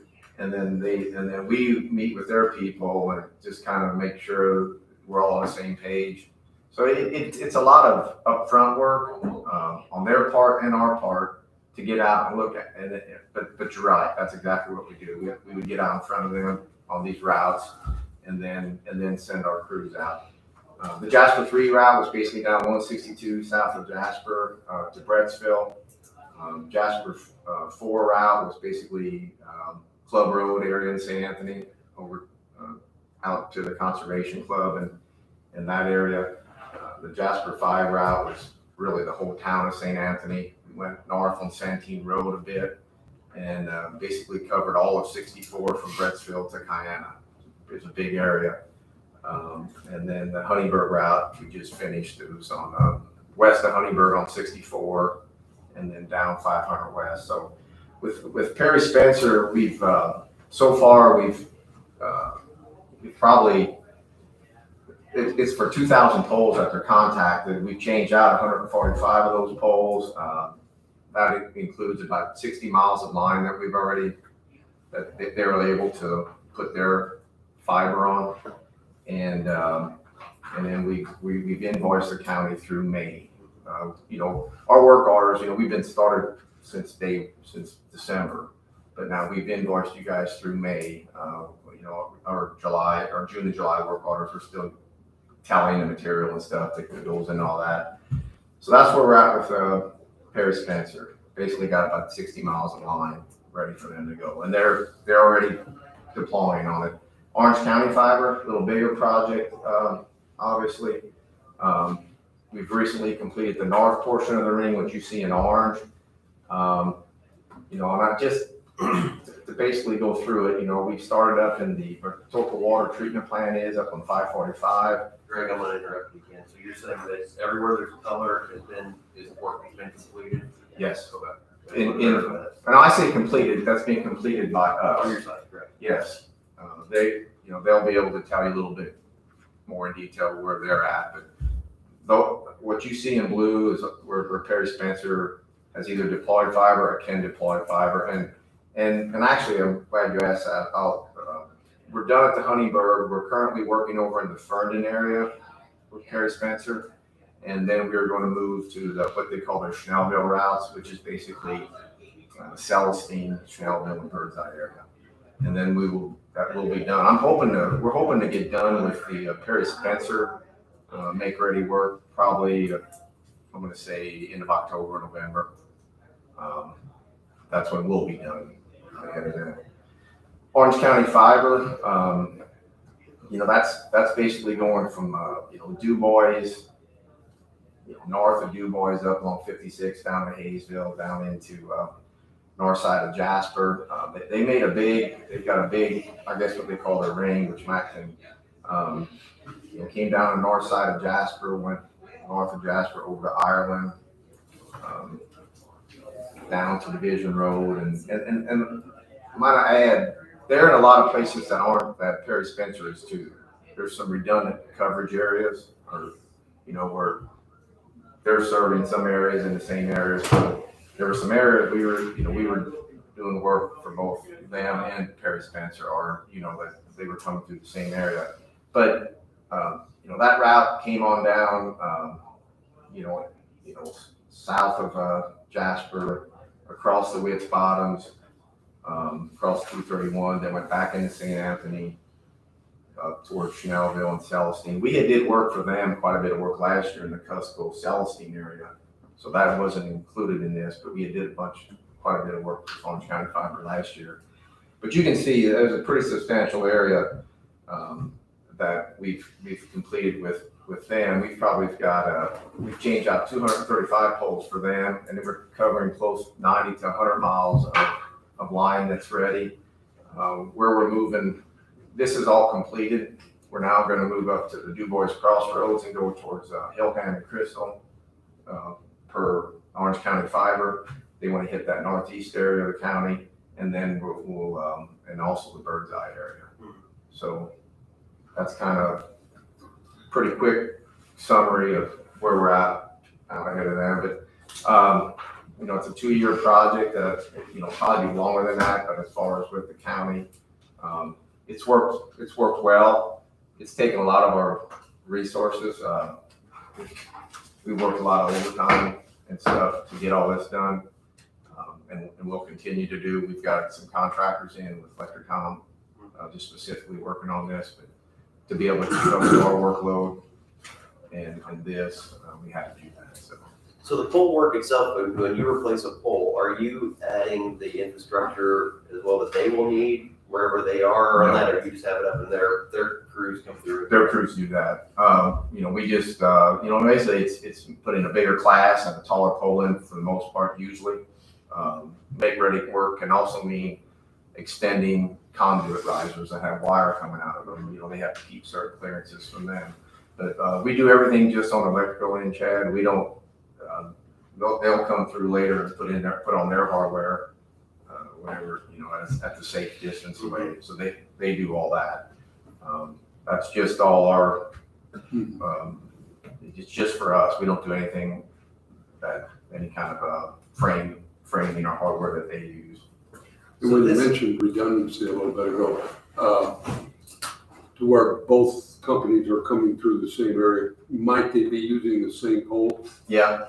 Okay, but not necessarily being redundant and serving the same customers. I mean, that's on their end. They wouldn't necessarily, they wouldn't be serving the same customers. There's no redundancy. I think Matt would be able to answer that. Okay, that's a good question. I think, I see some areas, this side of the road is getting served by Orange County Fiber. East side or west side? Yeah, north this side, side of the south road side. might be Perry Spencer, but they're both using that same route.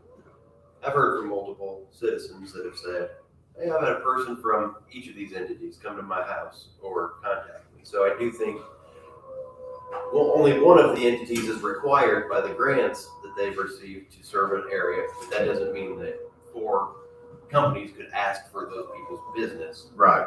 In, I think Matt can do me on that, yeah. so, does that make sense, Commissioner? It kind of does, but it's new to me. I was under the assumption that only one company could provide service to that customer. I don't think anybody has a protected area, so to speak. Yeah, okay. So if they were given a $5,000 grant to serve these 3 homes, they have to provide service there, but another company could say, we will provide that as well for $5 less That's a where I month. get it to, but like I said, I can answer that. Okay. Yep. So.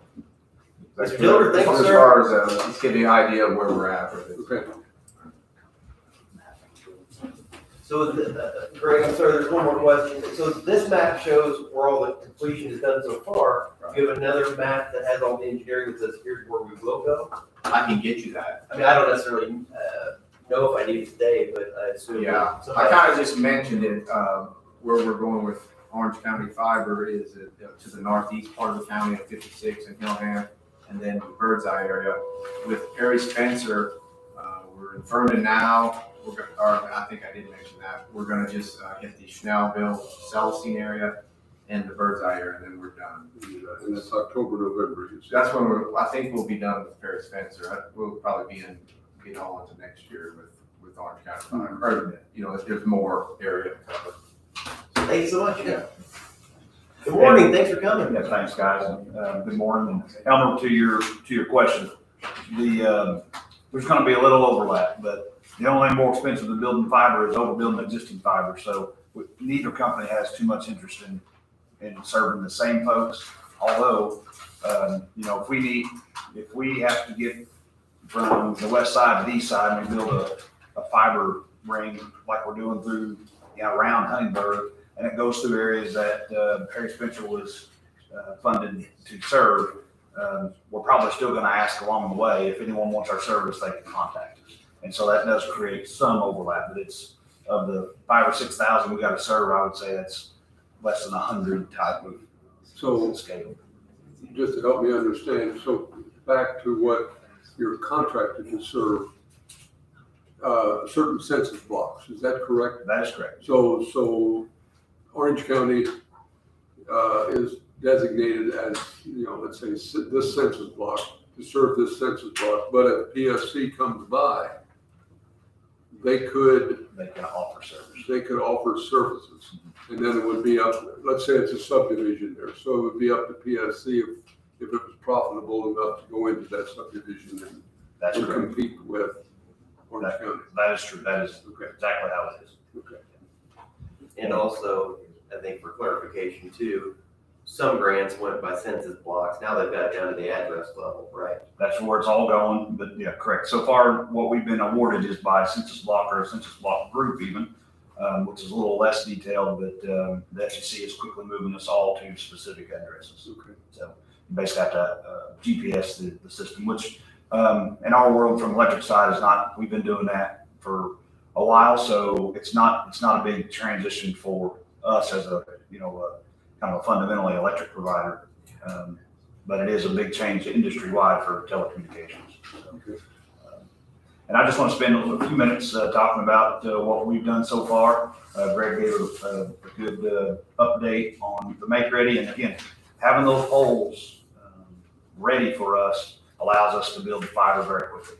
And so we've built about 70 miles of fiber since we discussed it in December, and basically we're attaching on the super highway because all the Make Ready is ready for us when we get there. So we have built from the town of Du Bois, there at Pawtucket Lake Regional Water, that hut, north 56 around to Ireland, and there's on Division Street, there's an Ireland water tank, and we have now placed a 10 by 20 telecommunications hut on a foundation there, and that fiber is spliced all the way through, and with testing this week, it'll be turned on. So turned on means we'll start, anytime we build off of it, we can serve the individuals.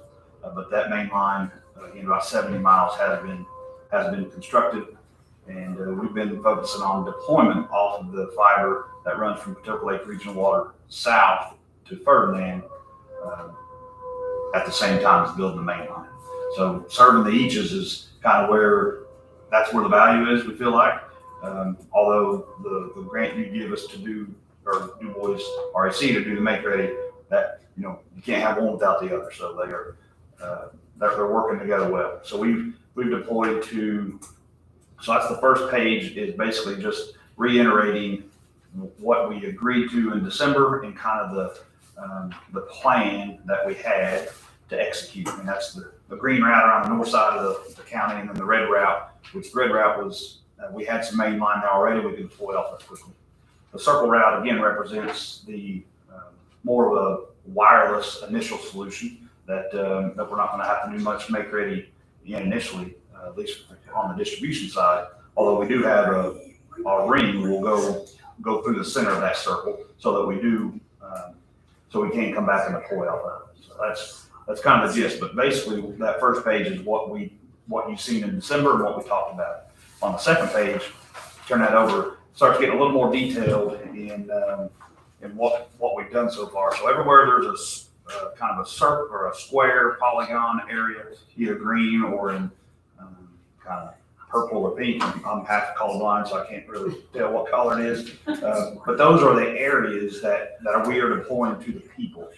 And again, it's focused more on that east side of the county.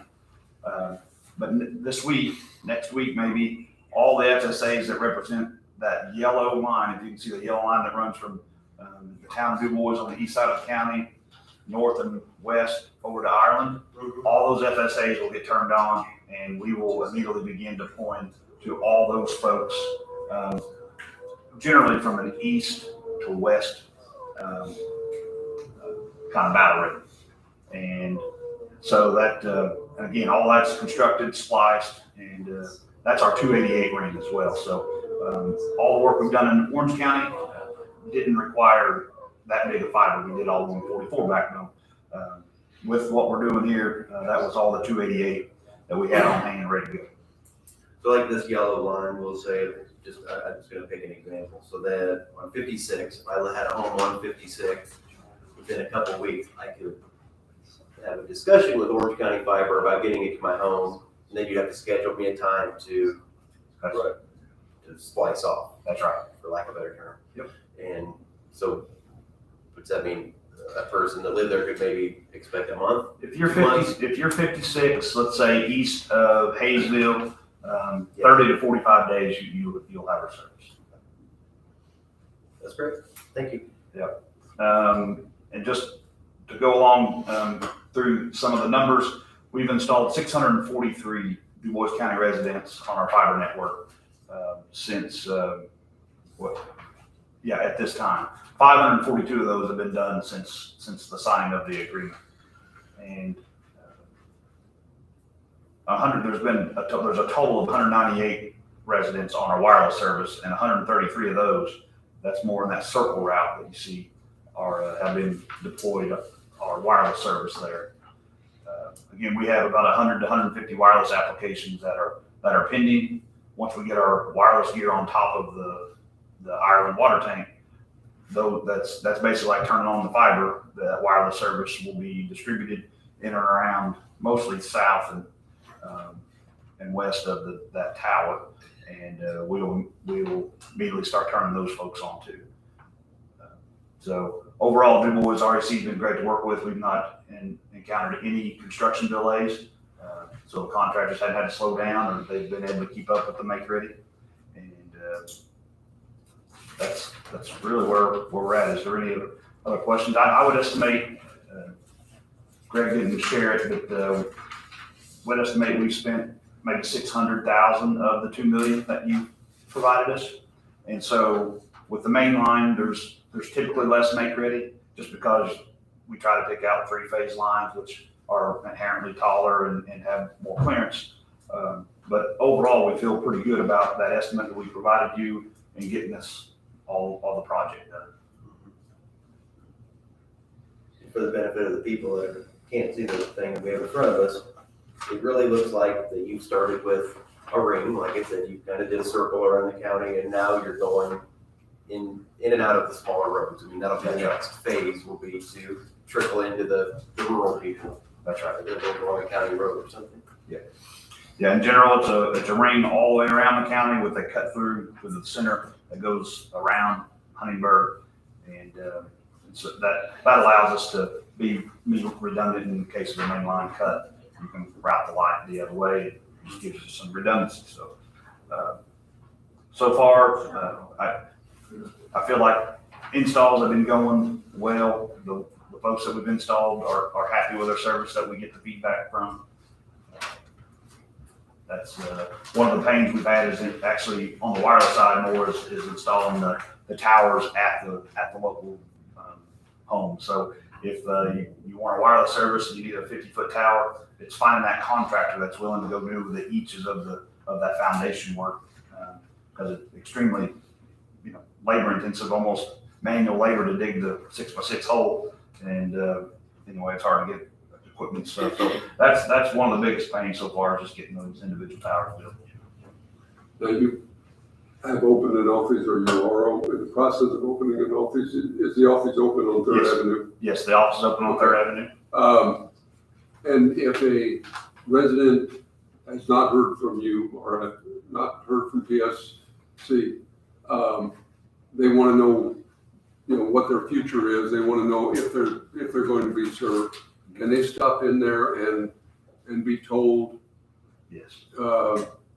Specifically, who is responsible for that address? If somebody's responsible for that address, and some timeline as to when you likely would get to it. That's exactly what they can get at the office in time. So if not immediately, because Carla Beekler is the office manager there, and she's worked really hard getting her hands around this. She can typically tell you, in a 3-minute conversation, where you're located. Yes, we can serve you. That'll be 6 to 9 months, or no, we won't serve that area. So you might contact someone else. But yes, that can happen at any time. Call us at our 865-2229 number. That will ring down in our Jasper office, and we'll answer those questions. Okay. And for the benefit of the community again, and if you know this answer, at the end of this, in 2 years, and the most recent next level funding and all of the federal level funding, are there going to be holes still in the county? Are there still going to be homes that you know of that maybe still won't get served, or are you thinking we're going to be fully saturated? I think at the end of 2 years, there will most likely be remaining holes just based on what's been awarded in our focusing on our obligations. But with the kind of with the foundation that we're laying, we will fill in all of those holes. So, but maybe not in that 2-year time frame, but maybe in the next 24-month time frame, we're going to focus on, okay, so we're serving all these folks. Where do we need to branch out at to fill in the holes that either was deemed not eligible for funding previously, or just an area that that is part of a town that's not well served in their opinion. So yeah, that'll be our focus, and that's really what we're doing now in Orange County. Is we built out basically to what we felt like everyone, but everyone isn't ever everyone. And so now we focus on getting feedback from folks saying, well, this area has never been eligible funding, won't be eligible funding, and we figure out ways to then get down to all the holes. So that's again, in the 24-month time frame, we will be doing good to get what we've obligated to serve, and then immediately go into all the other areas. So, and there are still last mile programs. yes, For somebody that if for some reason they are part of that hole, yes. there's a program for that as well. And that's truly ongoing. Yeah, those there's been 2 rounds of that funding so far, and those are through the eaches. They call the state and they identify that, and they put the individual homes out for bid and say, hey, is there a provider right now that can do that? The person could probably look online for that as well. Like I put my address in, even knowing that I thought I was going to be served by one of the existing grants. They took a long time, but they finally got back to me and said, nope, you're getting served, so you're not eligible for the last mile. So at least a person can find out where they are. Yes. Yeah, so it's nice. They can look online if they can get online. That's right. That's right. That's right. Commissioner Hofstadter? look forward to seeing it all done. Is there anybody from PSC here? Actually, I do have one question. I think, probably anybody that can look at this map, and I believe I asked before. But if you're on one side of the road or the other on one of these, let's say one of these orange roads, one side of it's green, it's gonna be serviced, the other side's not, it's not gonna be serviced. If you're on that road, you're servicing both sides of the road? Absolutely. Okay. Yes, I know that. That was the first thing I looked at. I'm on the wrong side of the road, so. But no, and that's the, Your life story. But I'm just saying, I know other people are gonna look at this and have that same question.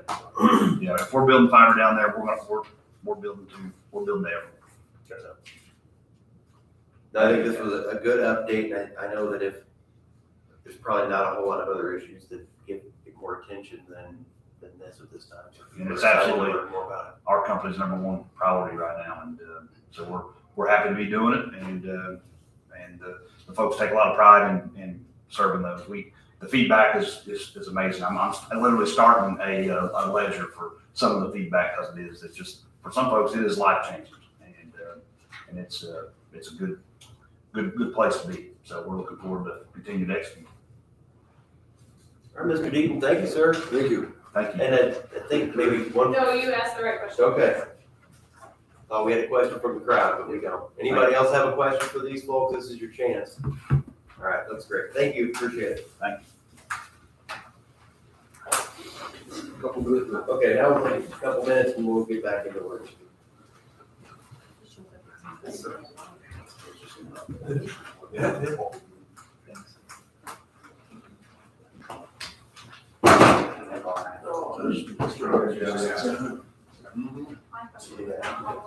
Holland wasn't included in the 2-year commitment, the Holland area, part of our county. So is that on the scope of the future on this, or you just focus right now still on just this project? It would be in the future beyond this, just fundamentally, Holland is like in the general. How'd it go?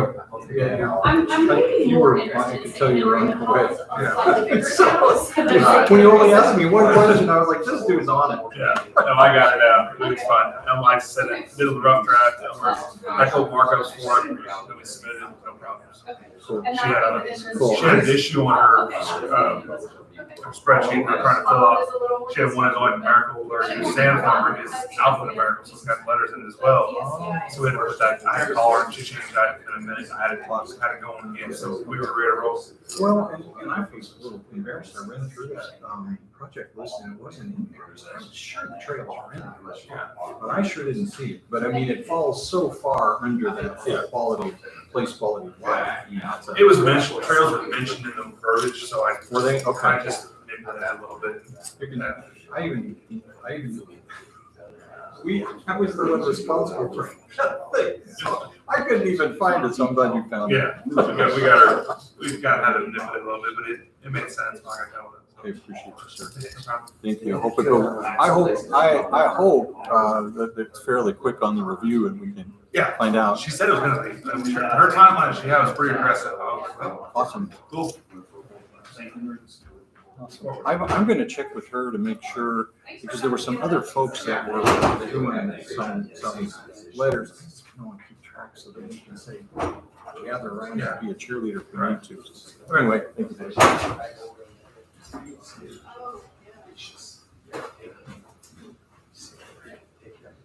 Ed, do you know when we're supposed to hear back whether or not, our. It's a pretty aggressive turnaround. It's middle of the month, isn't it? I think so. I think it's August 18th was the day of training bell right now. Okay. But it was, when she said it, I was like, wow, that's gonna be a pretty aggressive spin. She goes, yeah, we're gonna keep moving. That's perfect. That's fantastic. Good.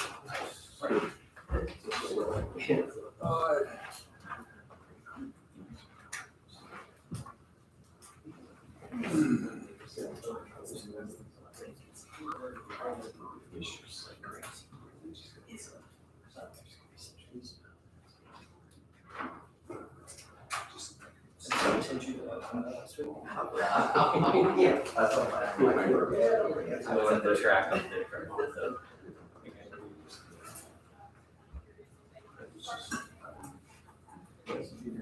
I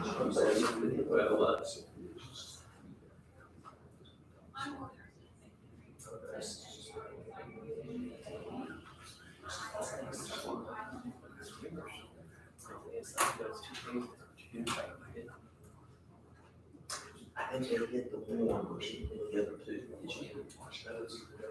And I think that,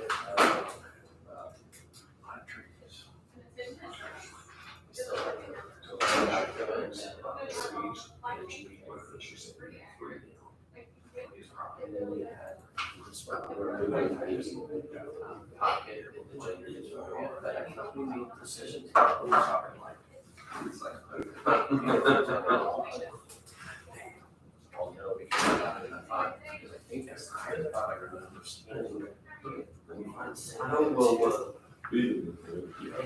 Something each one is that goes to week, we still need this one.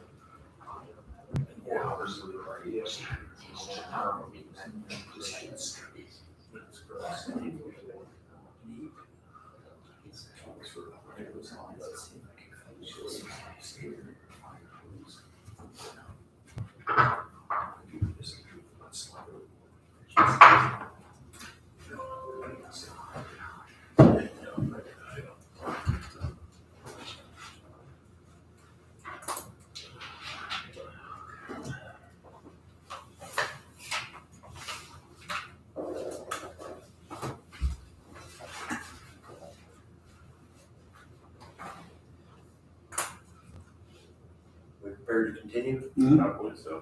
All right. Mr. Shanefield, wage classification change?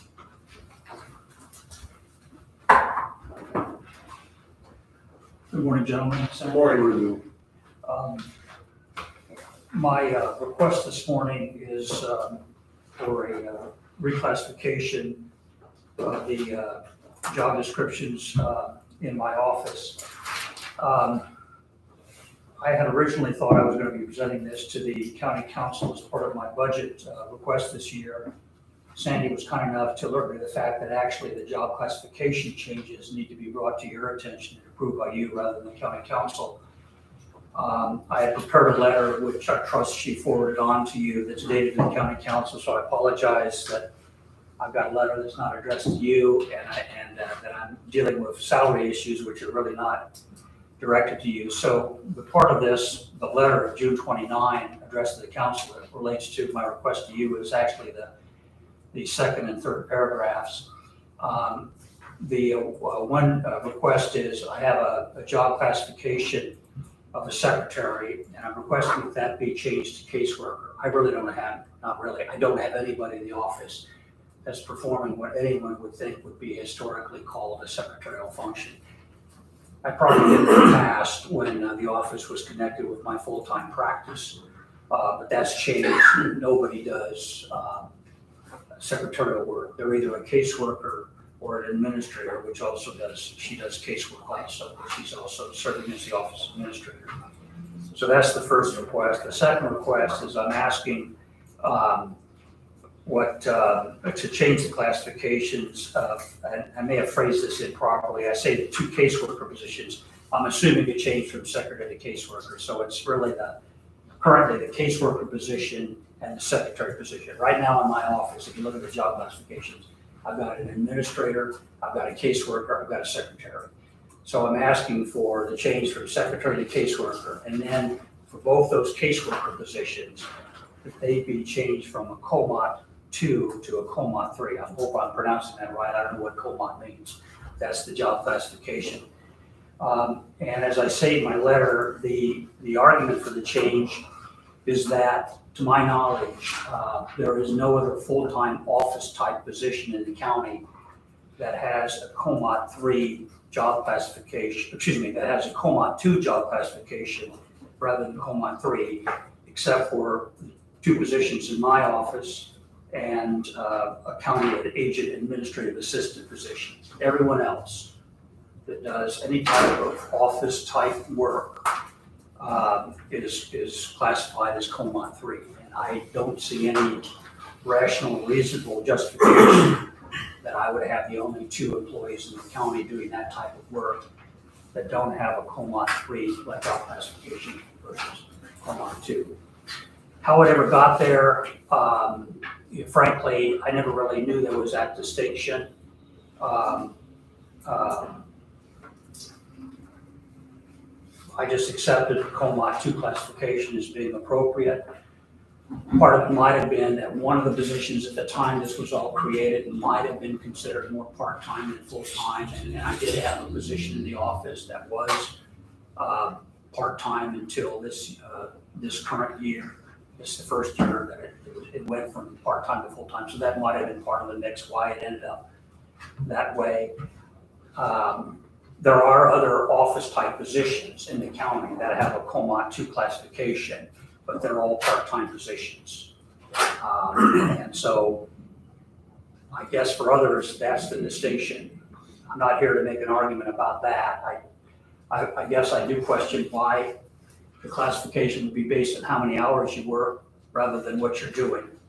But I'm not here to raise that issue. I'm here just to have my employees treated like all the other full-time office employees. So other than that, that's the gist of what I'm requesting.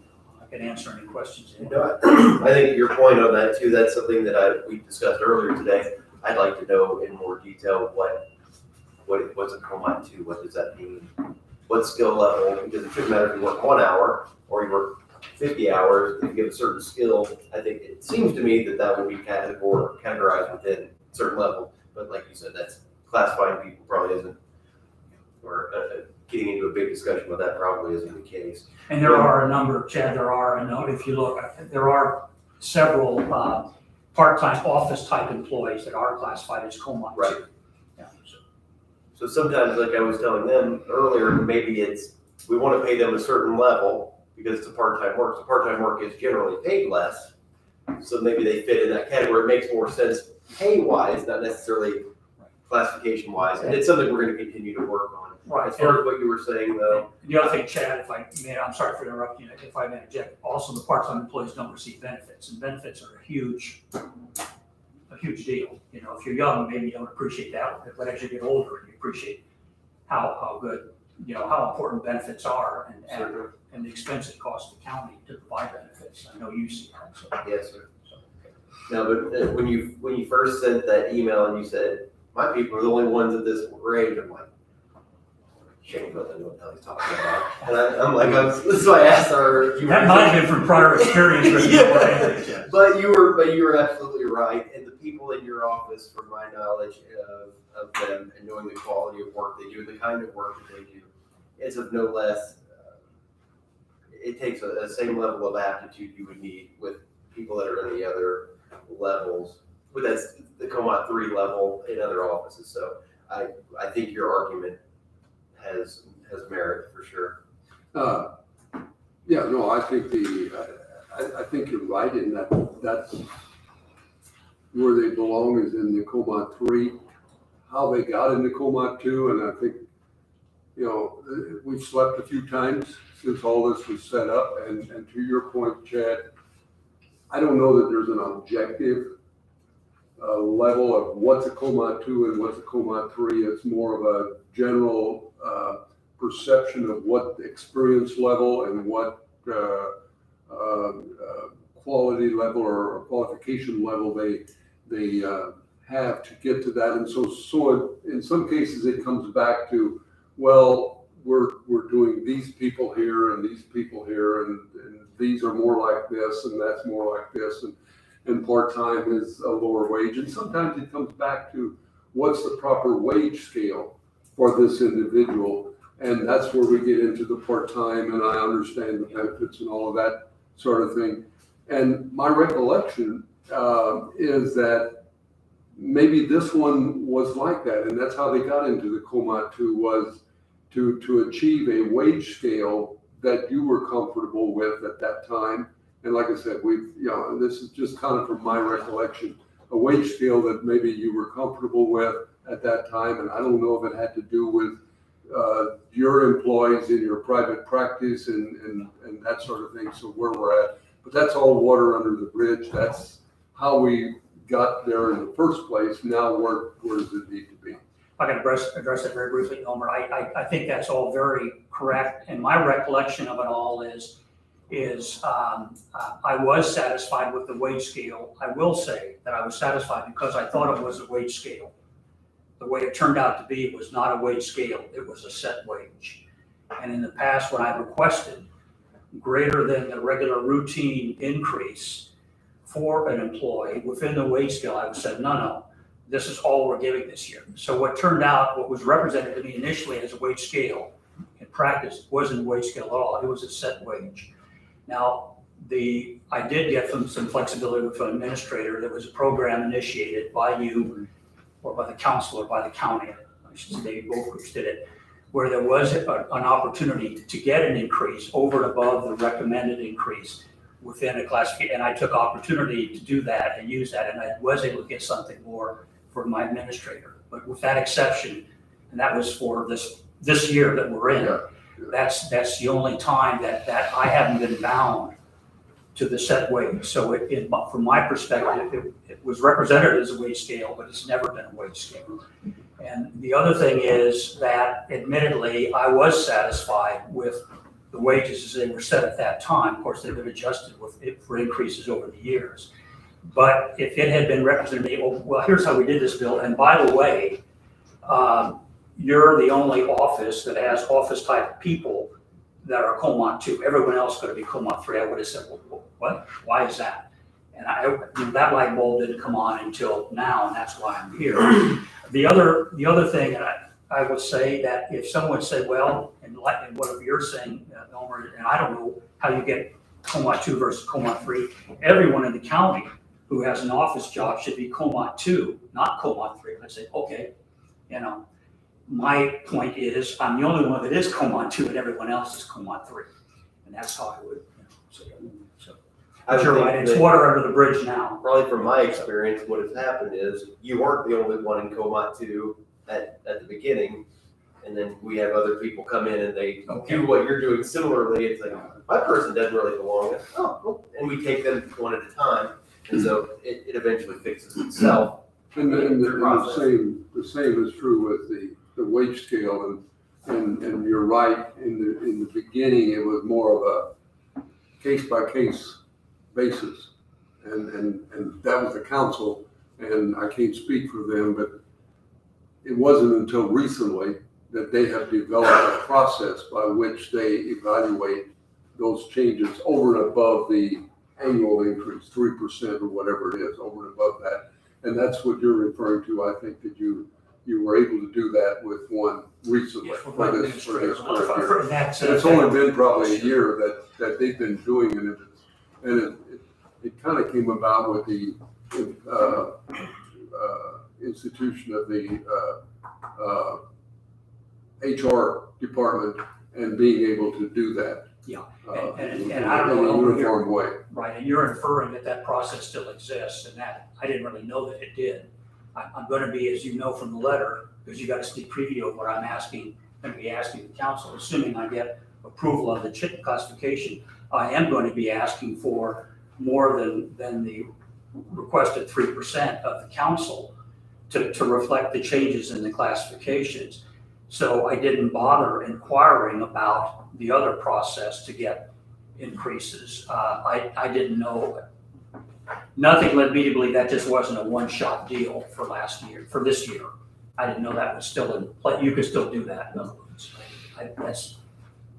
No one's ever told me I can do that. So I think for the benefit of what we can do here, we have a couple requests that are our responsibility. One, renaming the secretarial position into a caseworker position, and the other one would be to change the classifications for 2 caseworkers. If we make the first request out as 2 caseworkers, to change them from Comont 2 to Comont 3. Requested salaries will be a determination for the council. That's how I see where we are currently. I would be comfortable making a motion to wrap both of those up and say, we can change the name from the secretary to a caseworker, so they will now have 2 caseworkers and an administrator. Does that sound right so far? Yes, it does. So, and then to change the position classifications to Comont 3 for both of those caseworkers. That's a motion. That's a motion. Change the 2 to Comont 3 and change the name from a secretary to a caseworker. Got it. I'll second. Any other discussion on this issue? Anything from HR? No. Okay. All in favor of the motion, say aye. Aye. Aye. Anyone opposed, same sign. Motion carries. Thank you for your time and consideration. Sandy, thanks again for alerting me to this, so I didn't lose some time. Thank you. Bye-bye. Help update. Ryland Baum, come on up. Good morning. Good morning, brother. So, you know Commissioner Ramos and myself, you know Mr. Hostetter? You do, okay. Yep, So- so I'm here to provide a health update. So quick brief background is the Hoosier Enduring Legacy Program is a 52-week program that implements a strategic investment plan to build a long-term capacity, develop attainable projects, and leave a legacy in our community. So currently, so far, I've had 2 meetings with Alex from Okra. He's provided many different documents and references for me to start reading and getting the background knowledge I need to learn about the different funds we can implement in the county. With that, I've also contacted the Du Bois County core team and scheduled our August meeting, which includes the core team meeting August 9th. We have a peer checkpoint August 19th, and then August 22nd and 23rd, we have a CDBG funding training. And then to wrap up the month, the next commissioner meeting, Alex and Denny from Okra will be in attendance with myself to also provide a further background and introduction of this program to you all. Okay. So that's all I have so far. If there's any questions. So another thing that we talked about last week was I've asked her to start compiling a list of potential projects for consideration, so I think that's something she's done. We probably should start a list of people who are potential people within the community that we should bring to the table to make sure that when we do have these meetings, we do communicate that we're getting as much participation and full representation as possible. So I think there's information being compiled And I have had a few people reach out to me also, kind of just to introduce themselves to me. I mentioned the airport was one of them, just to kind of hear from the community, so I am starting to get that as well. Well, I appreciate the time you've put in so far and look forward to the next month and we get this thing off and running in a good fashion. And I know it's been kind of I won't call it a slow start, but certainly we don't know what we don't know is what I keep coming back to. And that's kind of where you're at, I think, on a lot of this stuff. So I appreciate that. I appreciate the effort you're putting into it and trying to get the ball rolling. Another item that I mentioned to Ryland last week was our previous discussions of having a 5-year plan or having a comprehensive plan for the county, and that maybe having her on staff and having that other project going concurrently may be a good idea, because what she's doing, they will spend a box amount of money on projects in the county, and the long-term plan. The people that come to her meetings or ours, but I mean, led by her, would be the same people that may be a part of our comprehensive plan. So I reached out to Taylor Seifried, I forget what they're called. Those people. TSK or TS Seifker and Williams, Taylor Seifker and Williams. I reached out to them this past weekend just to get that ball rolling. So do you have any thoughts on maybe trying to do things concurrently, or at least exploring if that's a good idea? No, I think that's a good idea. I mean, that's probably the best time to take these things down is when they get discussed and get them on the plan, so that, you know, if it's something that we do want to accomplish in the next 5 years, we can start getting the ball rolling. My fear was if we had a small business owner, say Seabrooks was involved in the planning for this program, and then we asked them 2 months later, hey, will you come back and help us with our comprehensive plan, a small business owner, or even just somebody from the public, they would get meeting fatigue and be like, hey, I think we already did something similar. So this may be a prime time to do this. No, I agree, and I agree that it's there could be very similar parallel paths to both of these projects. And I think what we need to be a little bit careful for as well is Ryland's time. I mean, at least 30 hours of that is supposed to be developed or dedicated to help specifically. But as you said, if she's working on a strategic investment plan, the same data can apply to the other side. So, and the word's out that we are looking at a strategic plan, comprehensive plan. I had a call from a company that would like to participate in the RFP whenever that time comes around, and that was my answer to them. Eventually, there'll be an RFP if we proceed with this. So I'd be happy to talk to those folks too about what that looks like, and again, whoever wants to participate or help educate me on how that works, or us, anybody, I'm open to that. Because like they said, if you do 30 hours on what you're hired for and 5 hours on something else, that would be helpful. Give a benefit to the county. Anybody else have anything else for Bob? All right, thank you so much. Thank you. Thank you.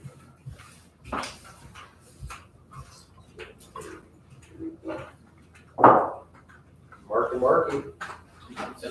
Take your time. You're even a minute ahead, 2 minutes ahead of schedule. Well, I'm gonna give you maybe some more of that time back this morning, but, the last time I was here, we didn't get all the way through, everything that we had on the schedule, so I wanted to come back and kind of finish that up. And I'll start again with just an update on, Patoka Valley Healthcare Cooperative. It's August 1st. We still do not have any guidance as to where that's gonna land for this year, even though we were promised by June 30th to have a decision, so my patience is wearing a little bit thin on that, but there's not really much we can do. Where it's holding us back, we've gone ahead and gone to market for stop loss for renewal quotes. We have 3 back in so far. I think they're all due by the end of this week, so we'll have a pretty good idea. However, those mean nothing once we get a new Patoka Valley partner for the wrap. We'll have to send it all out and have it repriced again. So just to give you an update on where we are actuarially for looking at plan renewal, we're anywhere between a minus 3.9% to 11.65 on the higher end, depending on which wrap network is ultimately selected and depending on what we look at from a laser perspective. So in that 11.65%, we accounted for a $300,000 laser. That minus 3.9% means we would have no lasers at renewal. I do expect that we'll have at least one that's out there, but just to give you an idea of where we're looking right now without further guidance, that's kind of where we are. Questions on that? No? Okay. The other thing that Mark and I had met last week? Yes. Last week. We had talked about amending the plans to allow for some additional physical therapy benefits. Right now, your physical therapy office visits are limited to 20 per calendar year. We did an analysis for the last 2 years. The most that we've had anyone go in those last 2 years has been 28 calendar visits. So our thought is we would just amend the plan design rather than have people file and appeal. We could just amend the plan design to include 28 visits annually instead of 20. So I don't know if you've got anything to add to that? No, not really.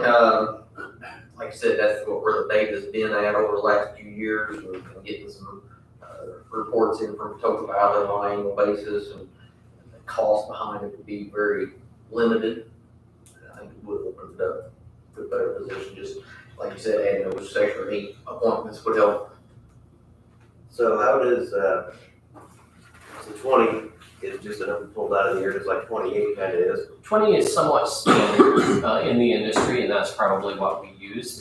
It's a pretty standard limitation. All plans would have the ability to have an appeal file for additional visits covered.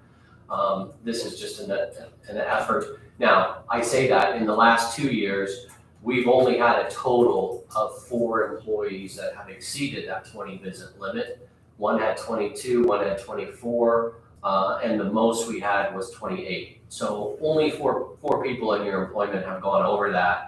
But in order for them to have those claims covered without having to file a formal appeal, and provide additional medical documentation, we thought it would be wise just to raise that limit. I don't think you're gonna have a lot of abuse in that. Most people only go beyond if there's some serious issues going on anyway. And to be quite honest, I'd say 75 to 80% of the appeals that we see on it, we end up approving anyway. So why would you approve them? Medical necessity. If the chiropractor or provider can provide evidence that there's improvement in their situation from start to where they end, then, and we have a medical necessity for it, it would be approved. Can there be the possibility of abuse from the provider? And when I say that, abuse is a tough word, but my experience is that providers will look at what insurance covers and say, this is as far as we go. So we don't provide any more, we'll get this completed in 20 visits because that's what your insurance You're covers. automatically healed on that 20th Yes. visit, right? Yeah. Yes. There's some of that going on, for sure. Yeah. So if we expand it to 28, will we get a lot more people than those 4 going to the 28? I think it's something you have to watch. I mean, I think if you were a major metropolitan area, I would say there's probably more abuse there than there is, locally here. But certainly those are things that I think you would have to watch and just see, are we seeing increased utilization beyond that? If we would have had a lot more people, I probably would have been a little bit more hesitant to remove that. But one, it's not gonna hurt you that much. 2, it's gonna eliminate, I think there's some folks that are needing some of that treatment. So it's gonna eliminate some headache and hassle for them. But if we start to see abuse, then I think we gotta look at that, yeah. What's the appeals process look like? Medical records from the provider, letter of medical necessity from the provider, letter of appeal from the employee, and then that goes to an appeals committee. And then if we deny it the first time, we have the opportunity to deny twice, and then they have an opportunity to go a third time to an outside appeal panel. So there's really 3 levels of appeal. That process can take probably 4 months to if they went through the whole appeals process. By that time, I hardly ever see an outside appeal overturn what we've done internally. But it is an outside independent appeal board that reviews it, not somebody associated with your plan. do those appeals add expense to the county or hassle to? If we go to the 3rd level, the first 2 we don't, but if we go to the 3rd level, there is a small charge for an outside appeal review. The first 2 are done internally. I guess part of the, As trustees, pardon me? we used to do that as trustees of the plan. Part of me thinks I'm foolish to not take the advice of the people we pay to give us this kind of advice. Then on the other hand, I think if 20 is the standard, we should stick with 20. And 20 seems like a pretty good amount of coverage. That could cover a lot. I don't know what benefit we get by sweetening our policy even more. It's just gonna cost even more from an already very expensive process from the county. Well, the benefit we get is to the employees. And they don't have to go through the appeals process when they exceed the limit. And the majority of those claims are gonna be low in cost, so, it's one of them deals where the employee, I think where it gets some folks is if they've got, let's say just a back issue where they're getting their back adjusted on a regular basis, and then all of a sudden they have some sort of injury, they're gonna burn through that 20 relatively quickly, and possibly a physical therapy or a chiropractic could save you money, or at a lower cost than what a specialist appointment would cost you. I'm with you too, Commissioner, that's like, well, let's see what's covered. Yeah, we'll do the best we can under these constraints. I mean, I've had them talk to me personally about my own treatment in those ways. Because treatment's really important to people until they have to start paying for it. Correct. If you're paying for it, you can keep treating me forever. but if I'm paid for it, then I'm gonna consider my options. I'm happy to hear other thoughts. Commissioner Hostetter? I thought Elmer made a good point, your point as well, that, you know, let's keep treating you until we hit that max. I tend to think we just stick around at 20, or if anything, maybe raise it to 24, kind of in the middle there. At 24, we would have only had one person exceed in the last 2 years. And really, what's one of these sessions, $200? Before discount, you probably end up paying between 80 and 110 after discount. So we're not talking, in the scheme of a $2 million worth of claims, I tend to agree with your first statement about taking the advice of the experts that are presenting to us here, and it may only be a small benefit, but it is a benefit to the employee, and that one employee that has to file the paperwork to do the appeal. You know, it's not only work, but it's also almost a begging thing from us, and to eliminate that. So I think, you know, your point about 24, I think that's a good compromise there. and it doesn't benefit Mark to make our policy more expensive. So you're not benefiting by. No, you pay me the same today whether you have it or no. What I mean by that is it looks better for you if we spend less. So for you to make a suggestion is you must think that there's a necessity for it. So is 24 a I think 24 is a fair compromise. Like I said, you would only have had one.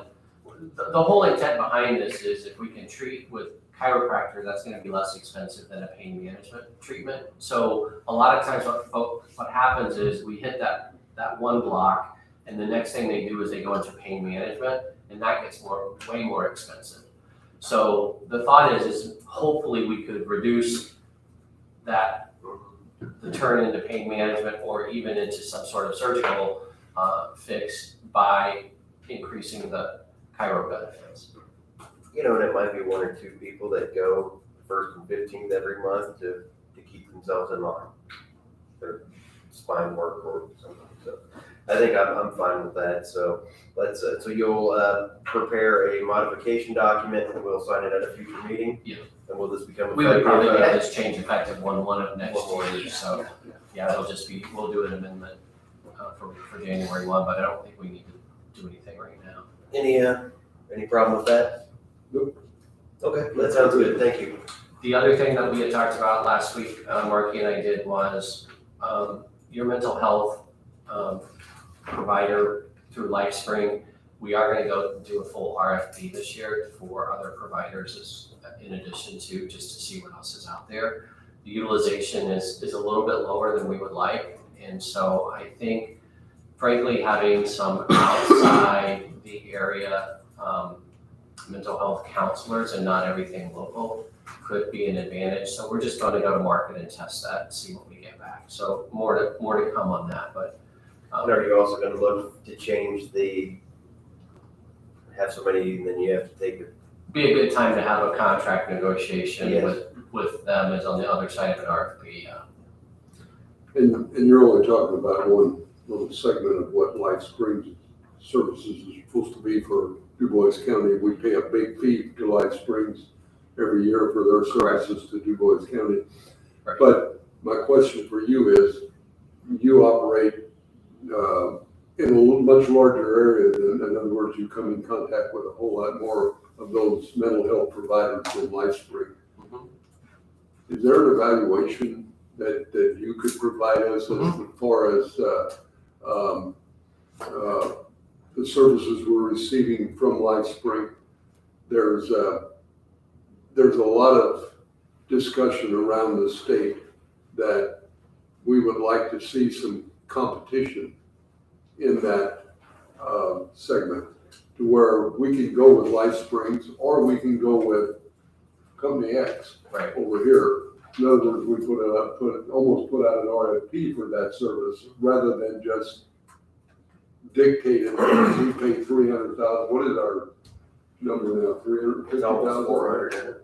almost $400,000 a year that we pay them for services. Now, I don't know that we don't get the best service for LifeSpring that we could get anywhere, but you know, we don't have a choice.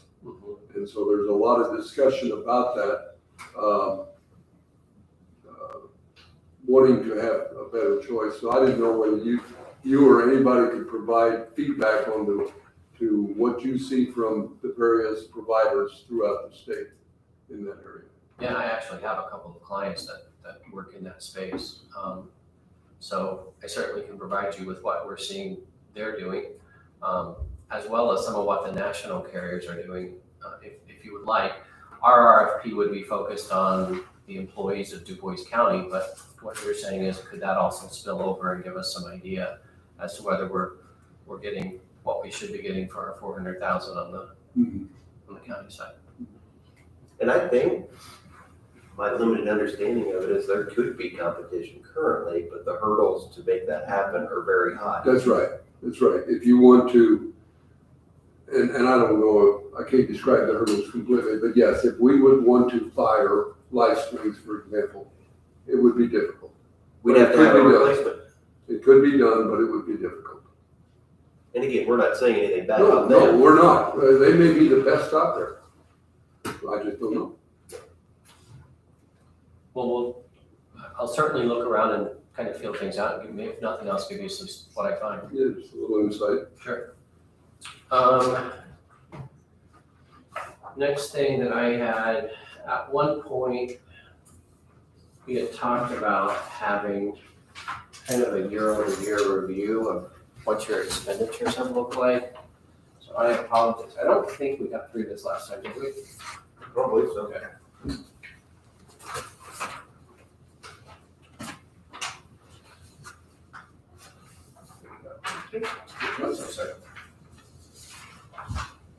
So this is just kind of a year-over-year analysis. We took over back in January of 17, or November of 16, I guess it's been. We look at where we've been. This is just historical year-over-year. And then on the last 4 years at the bottom of the page, I gave you actual plan costs. So the highlighted areas at the top of the page would be based on maximum plan cost, okay? And then if I look at that, your 4-year average funding to max plan cost is 4%. That's kind of where it's been. We've had a 4% year-over-year increase funding to max liability. In reality, at the bottom of the page where you see that little section called total medical claims actual, so in the plan year 11-18 through 10 of 19, your total expenditure was $3,020,000. In 2019 to 20, it was 3.2, and then in 11 of 20 through 10 of 21, we had a bad year that year. That's we went up to 3.5, and then this year, if we look at annualizing, by the end of this year, we're going to be at about 3.5 again.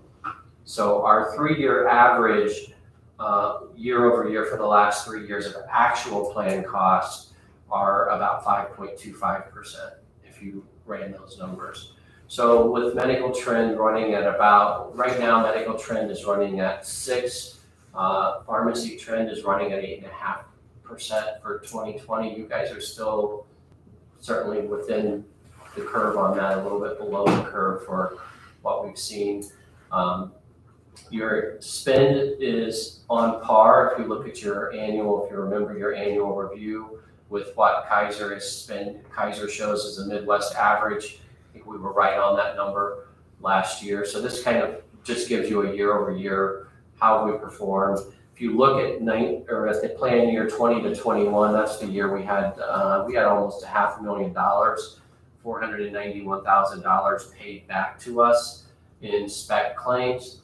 So our premium that year to the insurance company was right at $600,000, and we got almost $500,000 of that back in spec claims. So that is good for you, but that also, drove your utilization up and your average up for the last 3 years. That one plan year that you had, that was a pretty bad plan year. The significance of looking at 2023 and saying we're anywhere between a minus 3.9 and a minus or a plus 11.6 lies in the fact that you had in that 2020 plan year a large claimant that ended up in Louisville for treatment. So that Louisville discount that we got from Encore was not very big. So that's the reason the cooperative, I think, is looking at the Anthems and the Uniteds to say that would have driven that cost. That one claim, we probably would have seen about 150 to 180,000 more in discounts than we got with Encore, because it just didn't have any presence down there. So that's why we're holding on that. But you had asked to see kind of that 4-year, year-over-year average. So this is what it looks like. Any questions on this?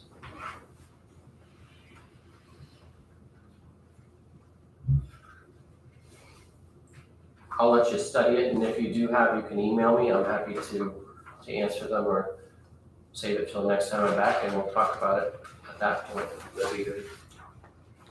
Last thing on my list is our agreement with the county does expire this year. 10/31 is our contract renewal date. So I think we had a 3-year contract the last time. If you all want to renew that, of course, that's up to you, but we would be happy to renew that. We would not have an increase in cost for whatever period that you will elect.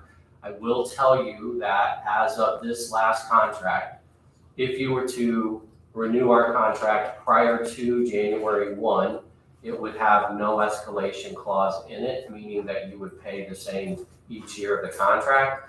After January 1, full disclosure is that Gallagher is putting in an escalation clause in all contracts after that point. And the way the escalation clause reads is, I'll give you this.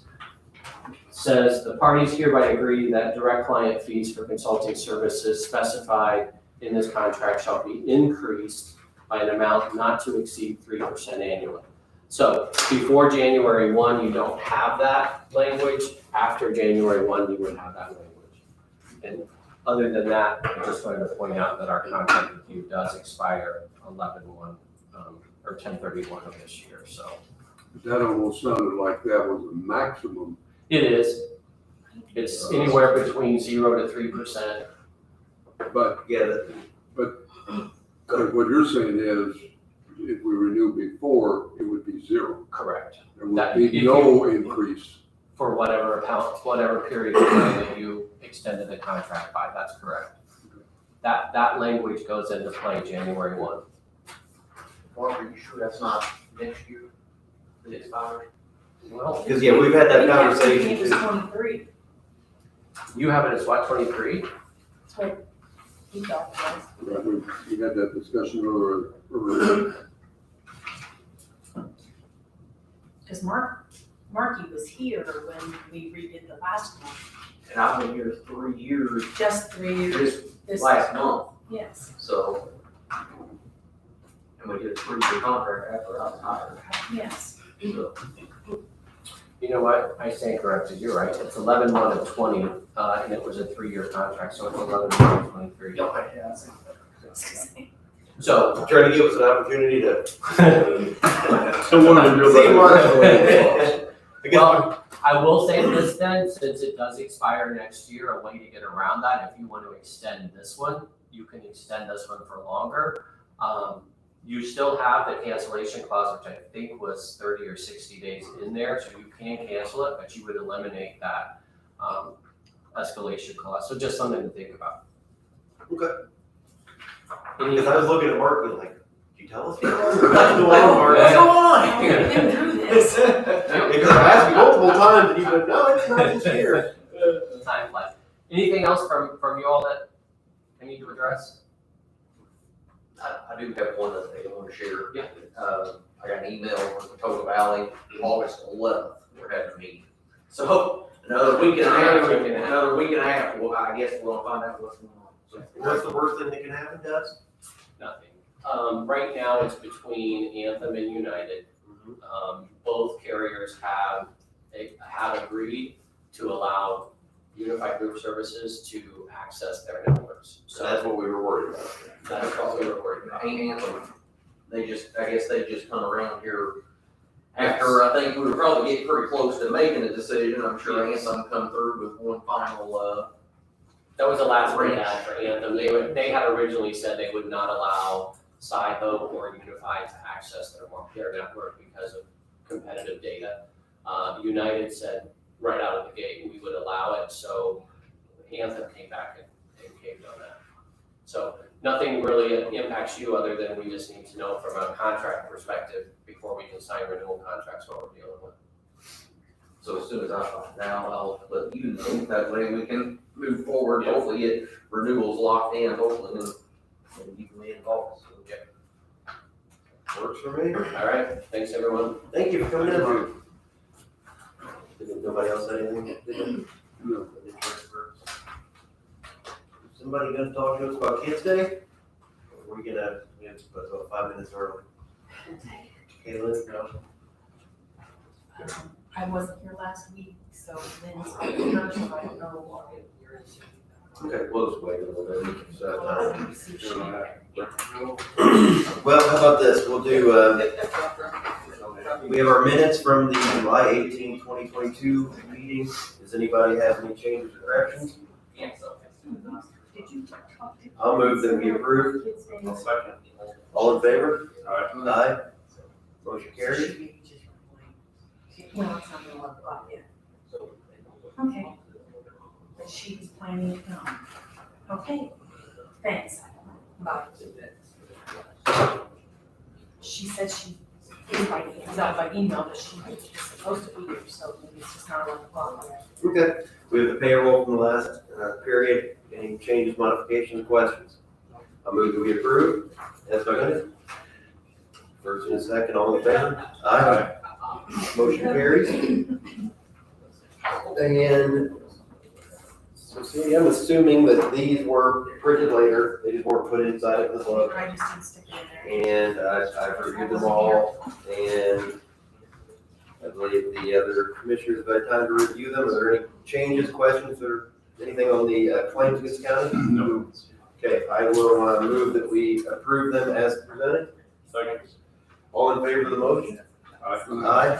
Anyone opposed? Motion carries. This is a miscellaneous item here. We'll just do this one real quick, I believe. So we've had Cindy, is this? So we have the fire department as well as St. Anthony Water. So what happened with the St. Anthony Water, we, through our ARP funds, we had allowed for a certain amount, and I believe the amount actually came in just slightly less than that. The total request they have from us now is $171,200. And what was the original amount? 173? 181. 181. So we're several $1,000s under that. I believe our job today is to sign off on this and approve it as is, and we can make a payout. And does that sound correct, Sandy? That's correct. I do not see a signed signatory page, but Either that or that's just what they're claiming, that might just be their claim. yeah, I guess we've already approved it, so I don't know if there's anything we need to do here. So I'll just read this briefly. Says our utility is requesting funding payment to the ARPA funding program for the following two bids that were awarded. We wish to file a claim for $171,200. This includes a expensive utility service company and the Midwestern Engineers. They have their bid tabulation sheets here, copy of the proof of publication, the performance bonds, the liability insurance, property insurance, all of those items are on here. And I believe this would just count as their claim. So I assume that since we've previously approved a larger amount than this, that we wouldn't have any issue with allowing it to go through, and this would just be for our information. Anybody have a problem or any thoughts different than that? So after my brief review, it appears to be in order. And I suppose maybe Mr. Schneider can look at it when he gets back as well. So I don't believe there's any action that we need to take on that. But just, informally, any opposition, we said no. Right. Okay. Any issues with that? Kids Day. Come on down. How are you? I'm well, and you? Good, I'm thank glad who this you. belongs to. Says the Greater Downtown Jasper Business Association has the following purpose: open the courthouse restrooms for use during the annual Kids Day event on Saturday, September 24th, 8 a.m. to 3 p.m. So are those the hours for the event, or 8 to 3, or that one you can put the restroom open? If we could have the restrooms open during those times, the hours of the event is only 10 to 1, but they'll be coming in, setting up and tearing down. So it would just be nice to have the bathrooms up if they need it during that time as well. So the construction is not limiting. We are gonna be utilizing simply the south side of the square.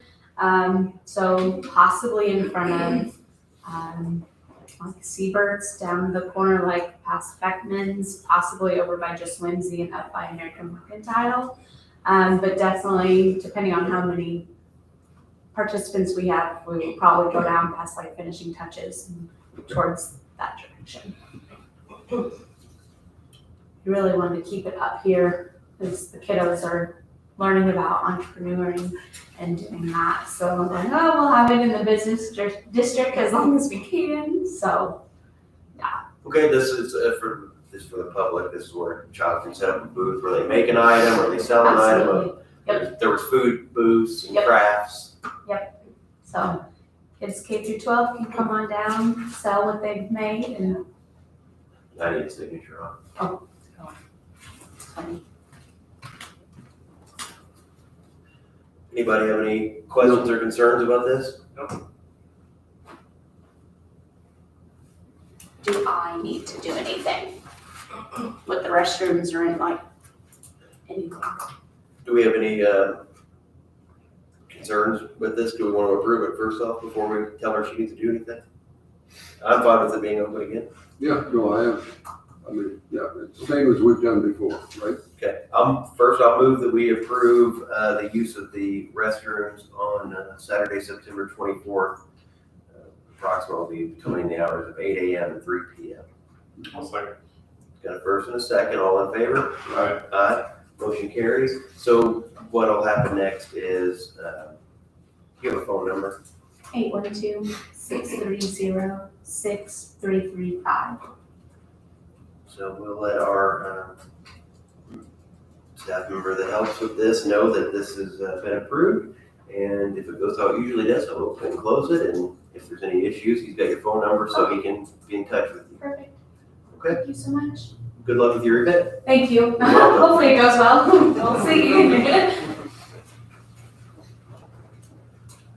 You know, Nick, you can't set up a booth. No, when she said You the have to age, shake I was like, come out. All right, that's, hey, we're ahead of schedule now, good. Brent. This is all morning. I have. Patient.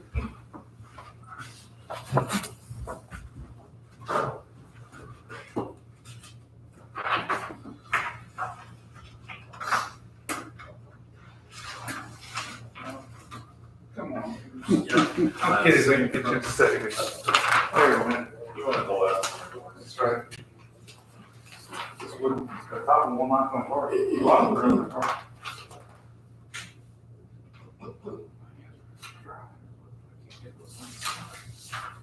Thank you. Crinkle in the top end. That's it, so give a little crinkle on this, come across. Okay, Conway Bridge inspection. I have received an invoice from American Structure Point in amount of $11,381.69. I have reviewed it and do recommend it for approval.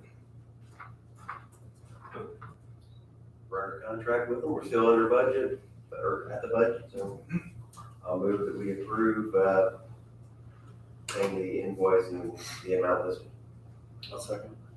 All in favor, say aye. Aye. Aye, motion carries. Okay, next thing, State Streets for All. So I sent a copy, I think I copied everybody in those emails. Town of Ferguson responded this morning. They don't want to participate. City of Jasper sent me an email about an hour ago. They also do not want to participate. I have not heard from the city of Huntingburg. So when you sent that out, I didn't even look. Did you send it to their street department people, or did you send it to the mayor? I sent it to mayors, town council, town managers, the city of Huntingburg and the town of Vernon, both have town managers, and I sent it to their street officials. Okay. So, So everyone that should be, has their eyes on has had the opportunity. Correct. Which is fine. Correct. We wanted to, that was our goal, was to say, we're gonna do this, and here's an opportunity if you want, if it's gonna work for you, so. Correct. We've got some feedback. So now they've all responded. No, city of Huntingburg has not responded. They were notified. I sent them emails twice. They were copied on all of them. Now, I know that I did receive read receipts from them, but I did not receive any response one way or the other from any of them. So, city of Jasper and town of Vernon did respond saying no. So I'm satisfied to move forward with the proposal that you gave us last time, with us being the sole applicant. And working with the firm as we've discussed. Okay. So did we approve the money last, or not the money, but the supporting? Yeah, because we'll. I know we were waiting to see, but really it was gonna be more important who was on board with us later on. This initial cost wasn't gonna. Initial cost was not going to break the bank. It was the later on cost that they were going to structure one would have to go back through and. Right. So. So I think we're where we need to be on this issue. I think so. Okay. All right, well, I'll get moving on that then. I mean, even if Huntingburg said tomorrow, oh, we just had a chance to discuss it, I mean, I guess we're not too far along, but if it was a week from now, we're probably too far along. Too far along, correct. That is correct. Okay, I will get moving on that. Paving projects, only one that was completed was Anthony Road West. Cal Car got that done last week. It turned out really good. It rides smooth. It drained, Good. yeah, it drained really well, because I go in the rain just to see how it did any bird bathing out of that. It was draining really well, so I was happy. I do know that Rudolph, talking about Old Huntingburg Road, 150, 100, 400, they're hoping to start that next week. Last week's rain threw them back, and they're having trucking issues, so they're trying to figure out if it doesn't be a big project. So. That's all I have, short and sweet. If you guys have anything for me to look at, take care of? I'm just gonna throw this one on with you and Steve, and we don't need to really have too much of a discussion on it today, but we looked at, heck, it's been a long time we've been working on the handbook, and as I've been going through the handbook, you know, each department, their hours and things are listed, and I was just gonna request information on how, because I don't think I have a full understanding of how your department got to the structure that it's in, of how many hours people have and the built-in overtime and all of that, so again, I don't think we need to have the discussion today, but I wanted to just ask if maybe you would give me, or us, or maybe you guys already know it, I know. How did we get to your folks having the 9.5-hour work days with the half-hour lunch and the built-in overtime, and how all that works, and how the need is, if there's still a need for that structure, basically how did we get here, and is it still necessary to proceed in that way? So I don't know if you want this piece of the personnel handbook to see how what's current language is, but I don't know, just something that is interesting to me. I'd like to see what it is. I'm taking notes, so I'm not ignoring you. No, that's great. I was hoping so. Hope I didn't look up at a picture of a drawing of a dummy or something. So no, if you want it, it's here. If you don't want it, I can keep it. It's page 20 of the updated handbook. Page 20. Yeah, I spent several hours last week reading it for seems like the 17th time. Page 20 of the whole handbook. The whole handbook. No, I went through the whole handbook again. And I think it's been 20 hours. I would say all that information is way past for his time.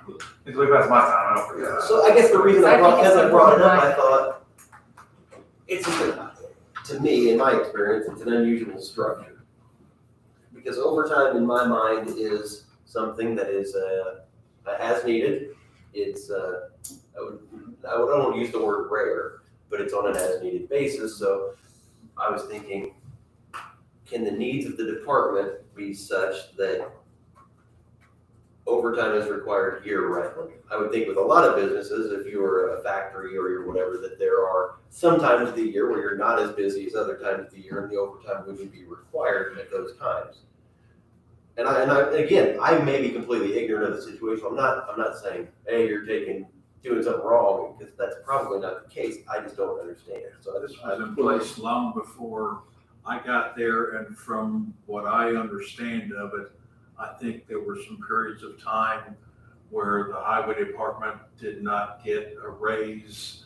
So instead of not getting a raise, it was compensated by additional hours, and I believe that's how that worked out. Now, to be honest with you, with the 9-hour days that we're putting in now throughout the course of the week, we're able to get so much done throughout the course of the year. If we start pulling 5 hours away from everybody throughout the course of the year, I think the public, as well as everybody else, is gonna realize how much we're not getting done. And I think that the timeframe between those.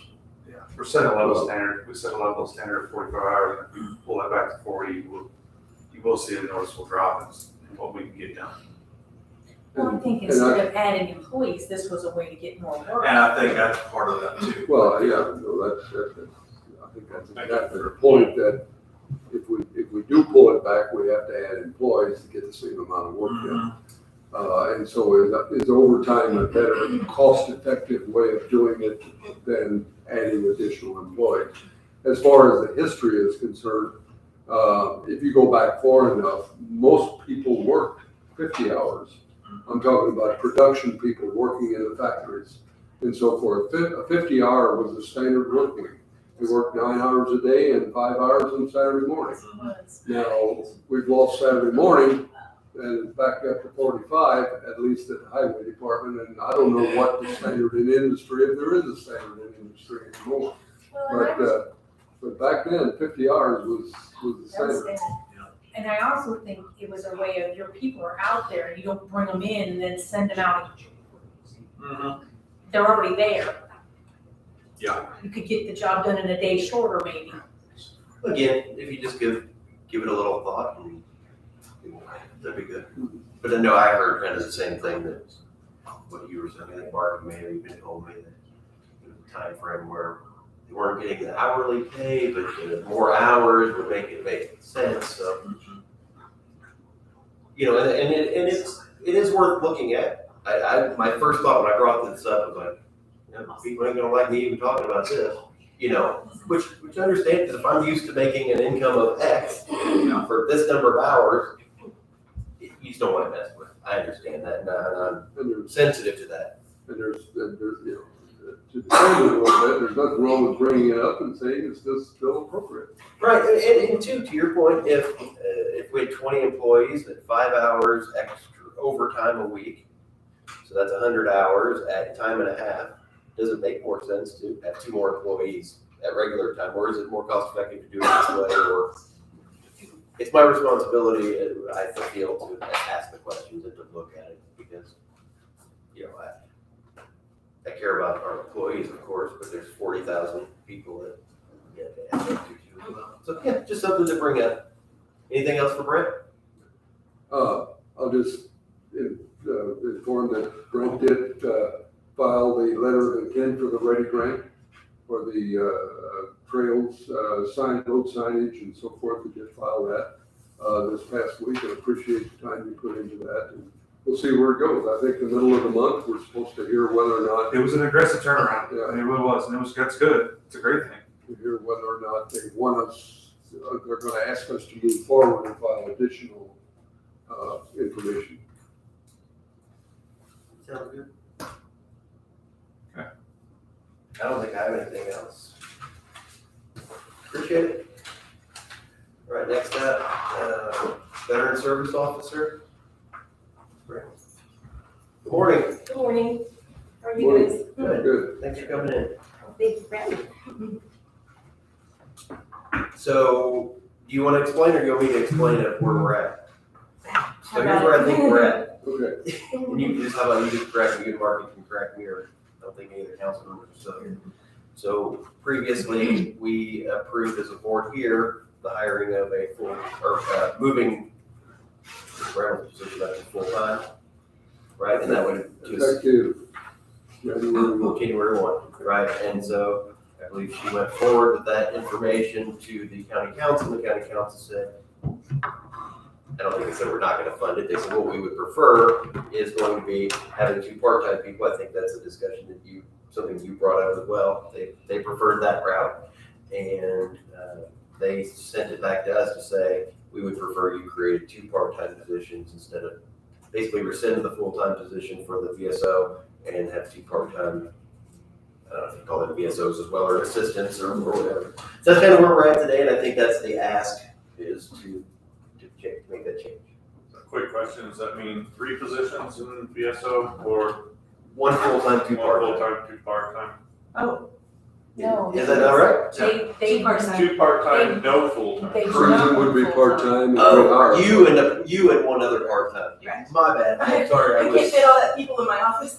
No, I'm sorry, I wasn't. That's what, when I saw this, I thought, oh, wait a minute, we just moved into the full-time, now we're gonna add 2 more part-time? That was my immediate. And then when you explained it here, I took it the way you were taking it, so. Yeah, that's my fault, I apologize. So she would be on the same, And that is, similar the- schedule where she's now. that is the Yeah. discussion we had when we moved to the full-time position, to whether we wanna move to the full-time position or 2 part-time positions. So my discussion with the council people almost immediately was they preferred this route. And I said, no, this is how the check and balance works. We push forth this one issue. If you don't want to fund that, then we'll go back to the drawing board. I think this is, you seem happy with the outcome, that any additional help is going to be appreciated, and this is welcome. It's Does that very sound welcome. accurate? Yeah, absolutely, absolutely. And if you want, I do recommend you go in and visit Ms. Brown's office down there too. And she has a board up, and there's a lot of blue on it. That means a lot of appointments, and there's a lot of activity and some relief. I know she'll appreciate it, and the veterans will be served better as well. I walked in one day unannounced and she couldn't see you? She couldn't see me. So then I left her a message and she called me and we had a phone conversation. I also didn't recognize you because you're very tall and you're not here, so it's like I didn't realize it was you either. So, I mean, I'm in favor of proceedings as the council wishes. That doesn't hurt my feelings. It's like, well, told them I'm fine with doing it. If this is the way they prefer, I'm okay with that. Commissioner Hostetter, what do you think? Do we have a choice? I mean, we sat and discussed all this and decided to go full-time positions, and now we're not going full-time positions. So, I mean, there's no point really rehashing it. I think we all prefer a full-time position, but if our council is not gonna fund it, then I guess we're gonna do the next best thing and do 2 part-time positions. I just kind of feel like this is, if I were in business and I try to hire a whole bunch of part-timers to do the job so I can pay them less, I feel like I'm kind of cheating a little bit. And I guess I feel like we're kind of cheating a little bit, just trying to save some money by not giving benefits in this case, so. I don't know if it was the benefits. I didn't hear all of it. I was trying to review it because I was. Yeah, I'm not sure what I the don't think it was the situation benefits. was, I think it was the office coverage from what I understand. because I feel like she's gonna spend a lot of time directing this other part-time person, and it's gonna eat into what time, she's got. So, that was one of my thoughts when she came in for the full-time position, so. My goal from the beginning was to give them more help, whatever that looked like. And I think, I don't know who it was, was it you and Gary or you and Mark? Somebody were in here and they proposed this her going full-time. So that was my main impetus for going with that direction. So I do think that this is at least a step in the right direction, if So- not the right direction. Are we able to go 5 days or 4 days in the office now? Well, yeah, I'm working a lot, so. Right. You're saying with the new person? With the new person. Oh, Or would your plan be to still do the 3 days? But it's really gonna be depending on who we hire, you know, if I can get another me or Gary, you know, because we're very passionate about this position and I want, you know, I want that energy, you know, yeah, it's just gonna depend on who it is, really. If not, then we'll just make the admin and, we'll figure it out. I mean, ultimately, as long as the veterans are taken care of, Right. I'm happy. But like I said, we've hashed this out in a meeting and decided to go full time, and the three of us put our heads together and decided that's what's best, and now we're gonna do something different. And for me, I'm okay with that. That's exactly how government works. I get, you know, I think that's because even when you were on council, you felt like the commissioners would push something down and you had no choice but to approve. Yeah. And so I'm actually, I like that the process. Sometimes I felt like it was the other way around. It was like, well, we don't really want to make the decision, so just go ahead and send it to the council and see what they say. Oh, okay. See if they'll fund it. And then it was our decision, and it's like, well, you know, if that's the case, what's the point of having a commissioner? I don't think that's the case here. So. Commissioner.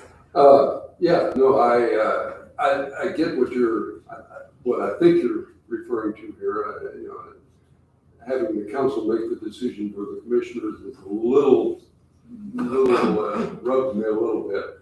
But having said that, if I remember the discussion the last time, I agreed with the council. I think so too. And because, to your point, I think 2 part-time positions will be more hours than a full-time position.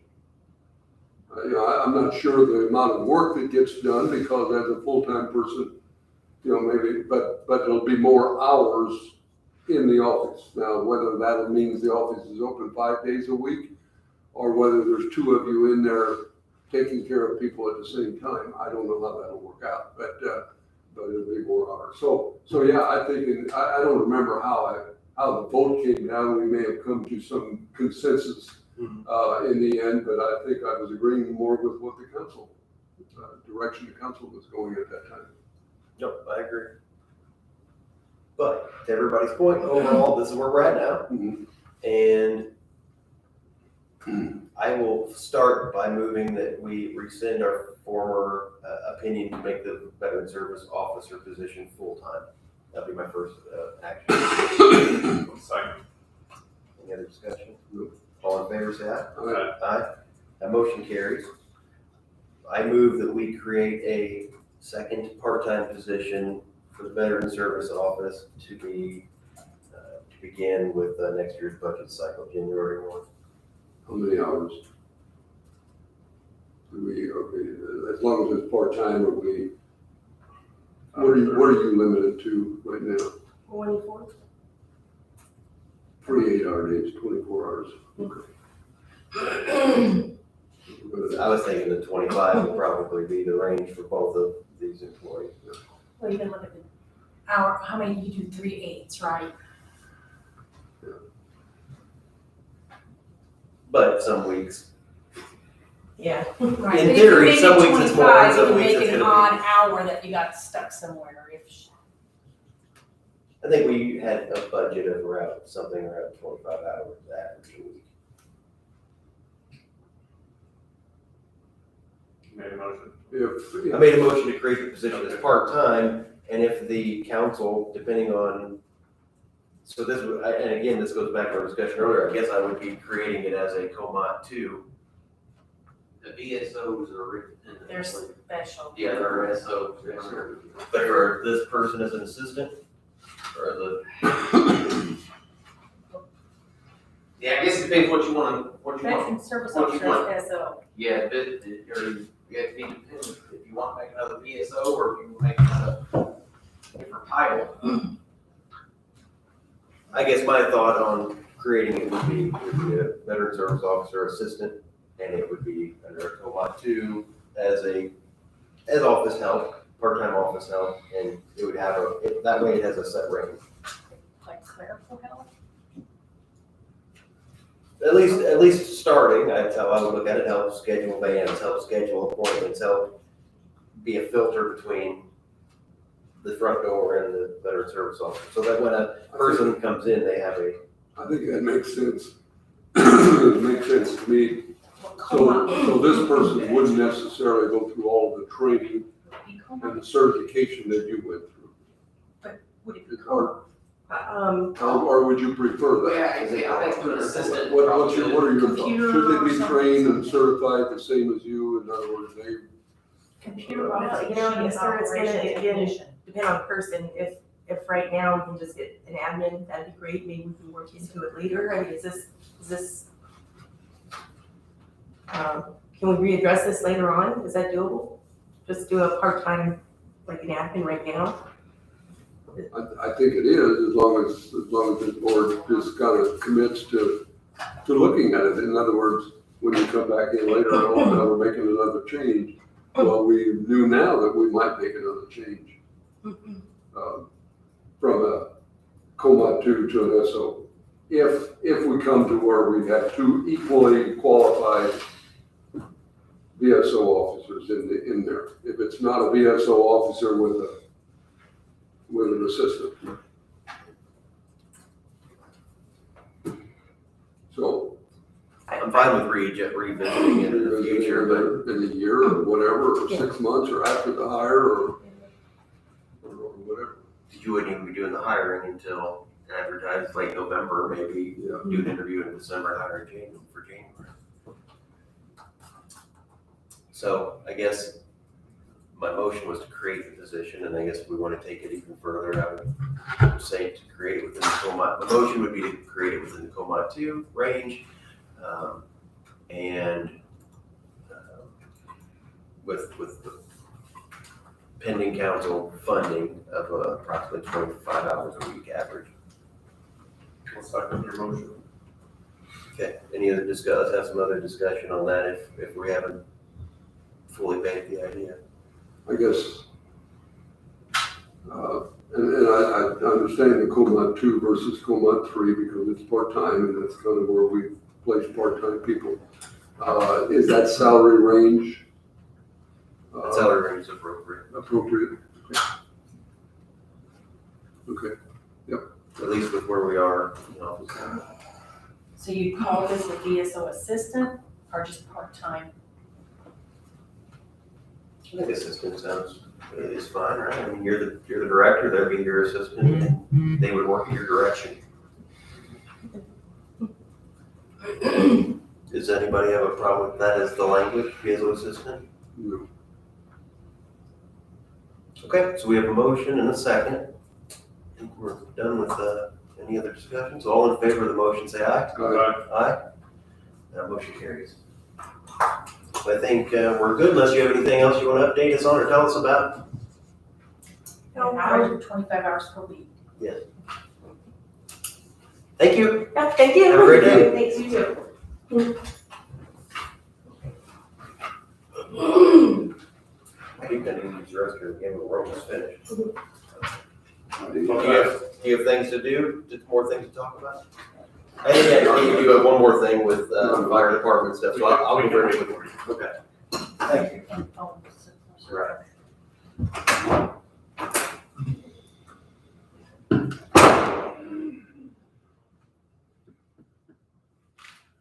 Just knock everything out real quick and then we comes back.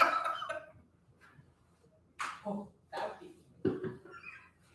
Let's do that. Yeah, majority.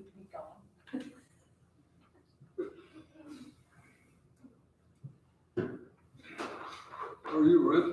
Actually doing pretty good. I'm These wheelchairs get a little old there for a while. I get that, yeah. These You sit aren't in the much back row, better. you can get a cryo. I think it's Steve sitting there all morning. I'm thinking, That's why I call it a is the time cryo. to get, is the time to Almost on that. get back up here, and then I think, well, you could be sitting there with Brent if you wanted to. Apparently this is a better option. I'm not sure exactly what that says about Frank. They used to sit up here, we just haven't come back together yet. Yeah. They had to look a lot more work when they were up there. You haven't And seen that these footage? chairs really need to be replaced. They're nasty. They do, they really do. They're sticky and. I got a suggestion, We did Cindy. replace them. Just take some of these and put up there. See what that does for your meeting. Yeah, see, I don't have, mine's even worse. We're finished, we're finished up. Great. See y'all next time.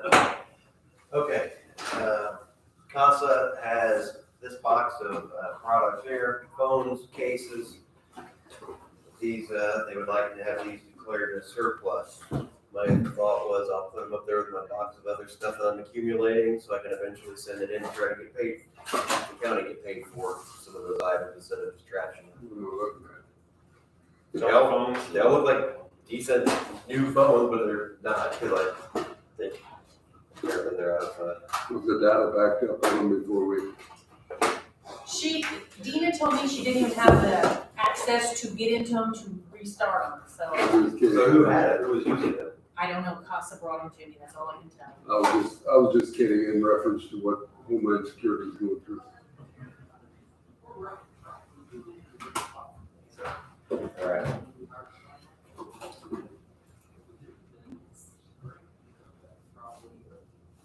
All right, let's,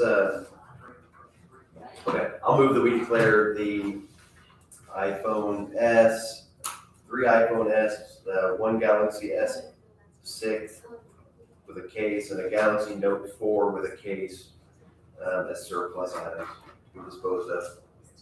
Any other discussion? All in favor, say aye. Aye. Motion carried.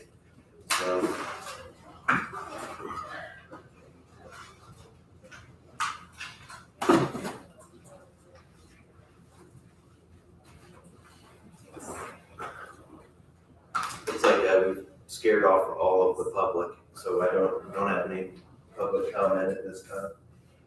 Let's just have this, let's give a quick call here.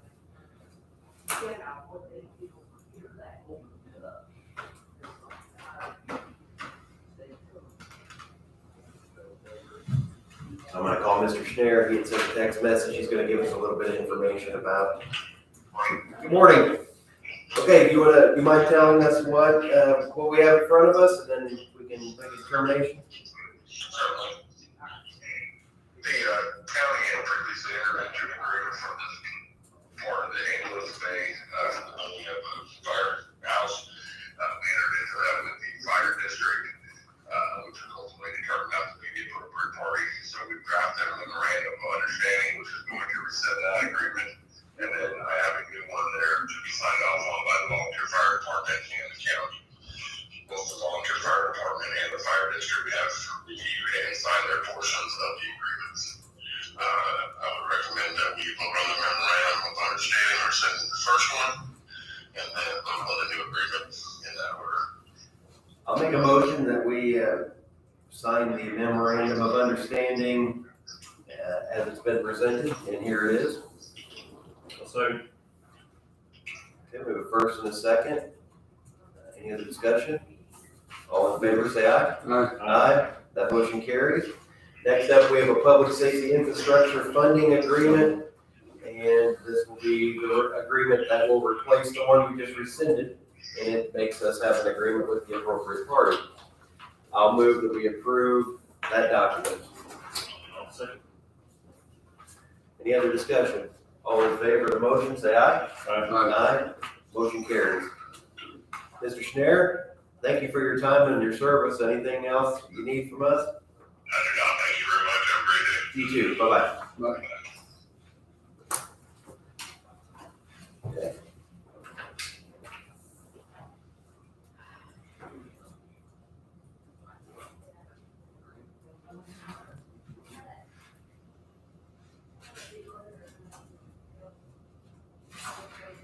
There's been a lot going on with the jail project and with some staffing issues that has taken a decent amount of my time.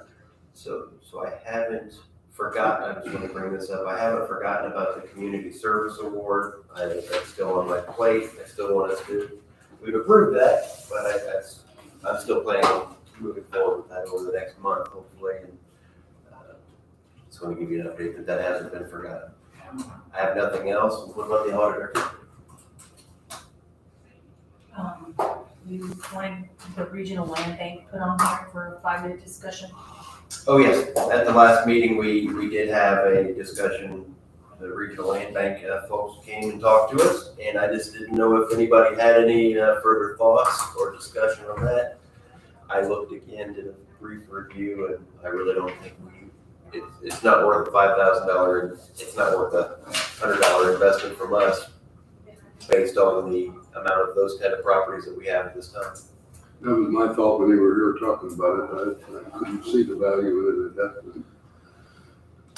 I agree. The tax sale properties have been listed in the Herald recently. I don't know if either of you read the Herald, but it always starts out with a huge list. People pay it off, and it gets down to a manageable list. And again, even reviewing those properties, they're the regular players, and none of them are anything that I can see that would benefit from a land bank at this time. I did a drive, it might have been last year, I drove around and checked out a lot of those properties, and yeah, they're on there for a reason. So, Well, we Yeah, just I don't- don't have the problems other counties have to meet that land bank issue. We have properties that, in my opinion, could use a lot of cleanup or those kind of things, but this isn't even for that. This is for people who pay their taxes. Right. And they're that. But even people that don't have, people are paying their taxes, let's put it that way. So we would have very few things get to this level. And there's not a problem that we couldn't fix less expensive than this. Okay, so that's all the discussion I needed on there. Anything else from perspective? I haven't even been about to know what happens. I just sent a couple of emails, late last week. I sent one that I received on that opioid money. Did all of us get that? Yes. Email to begin with, so, okay. And I just sent a legislative update that I got on Friday, I think, for the current legislative session, including all of the amendments and everything else that are being attached to the bill that they're considering right now, so I just sent it to you. Can you give me any high-level things that you think would affect county government? All I've heard about is either the abortion thing is going too far or not far enough, depending on what side you're on, and that's dominated my inbox. I don't know if there's county government specific items. Yeah, you're right, a lot of it is on that, oh gosh, fiscal matters. We're talking about a tax holiday on, or period on, utilities rather than on the wider range of services, something that would benefit, only residents of Indiana. For example, if you put a sales tax holiday on gasoline, people from surrounding areas, surrounding states would come into Indiana and benefit from that. But on utilities, it's only that.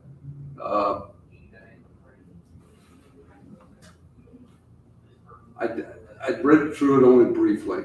I didn't see anything on a tax rebate, or not a tax rebate, but money, a check coming back as yet. My understanding is the Senate was maybe opposed to that. I think the House passed it, but I think the Senate is opposed to that, so I don't know that that's been considered yet. There are some spending and this kind of goes along with the abortion debate, some spending on children's services from the House side. So, yeah, it's a long list of amendments and so forth, and that's, you know. So how long is this session gonna last? I mean, a week? No, it's longer than that, I believe, isn't it? It actually officially started early July. They didn't actually meet until late July. And I think it's going into the middle of August, I'm not sure. Maybe a couple of weeks, yeah. I'm not 100% sure on that. Nobody's safe in there, so. That's all I have. Anything else, Commissioner Oster? No. Anything from I anybody have a else? question. You said opioid. We do currently get opioid money to the courts get it. This is a new one. Another one? This is a settlement that we signed on for, and we're gonna get one big check the first year and then smaller checks over the course of 18 years. To do We have to determine what we want to use it for later. Right. And the only reason I'm not making more of a deal of it now is because I don't trust that it's coming in any time frame that they say. So I figure once we get it. Once we see the money. It kind of sounds like the tobacco money we've been getting. from Yeah, public same idea. service. And so at that time, the tobacco company got sued. I think we can have a real discussion at that point as to how we use that money, and I don't know that there are strings attached to it. If there are strings attached to it, but I think maybe we should put some strings attached to it to reflect what it's for. When do you even expect? I guess I have to read the email, haven't Yeah. Would you forward it to Sandy? I have, and I'm sure I have to have someone. Initial distribution, there it is. Because this has been the one I think I signed up for it, or one similar that's 3 years ago, and it just kind of. Yeah, I remember signing on to it and being like, man, we might get something, we might not, it doesn't cost us anything, you might as well sign up. All I see, the only dates I see, Sandy, are the years, 2022. The initial distribution is supposed to be 2022? Because the settlement technically took effect in 2021, subdivisions will receive 2 years of payment in 22, along with a single accelerated payment referenced above. So this money could just all of a sudden show up one day. Yes. I guess. Awesome. Yeah. And I would say, my first thought would be if, I think we have some positions that were approved, that were grant funded from the community foundation to that, those thing where fully funded, 80% funded, 50/20, and the council was supposed to. They're putting in the list. This is already in the list this year. Yeah. So how much money are we expecting from this opioid settlement? I think that after a big initial one, it's 47,000 a year or something, is that right? 44, the estimated 2022 unrestricted payment is 44, but then estimated total restricted payment, 489,000. But I don't know the difference between unrestricted and restricted.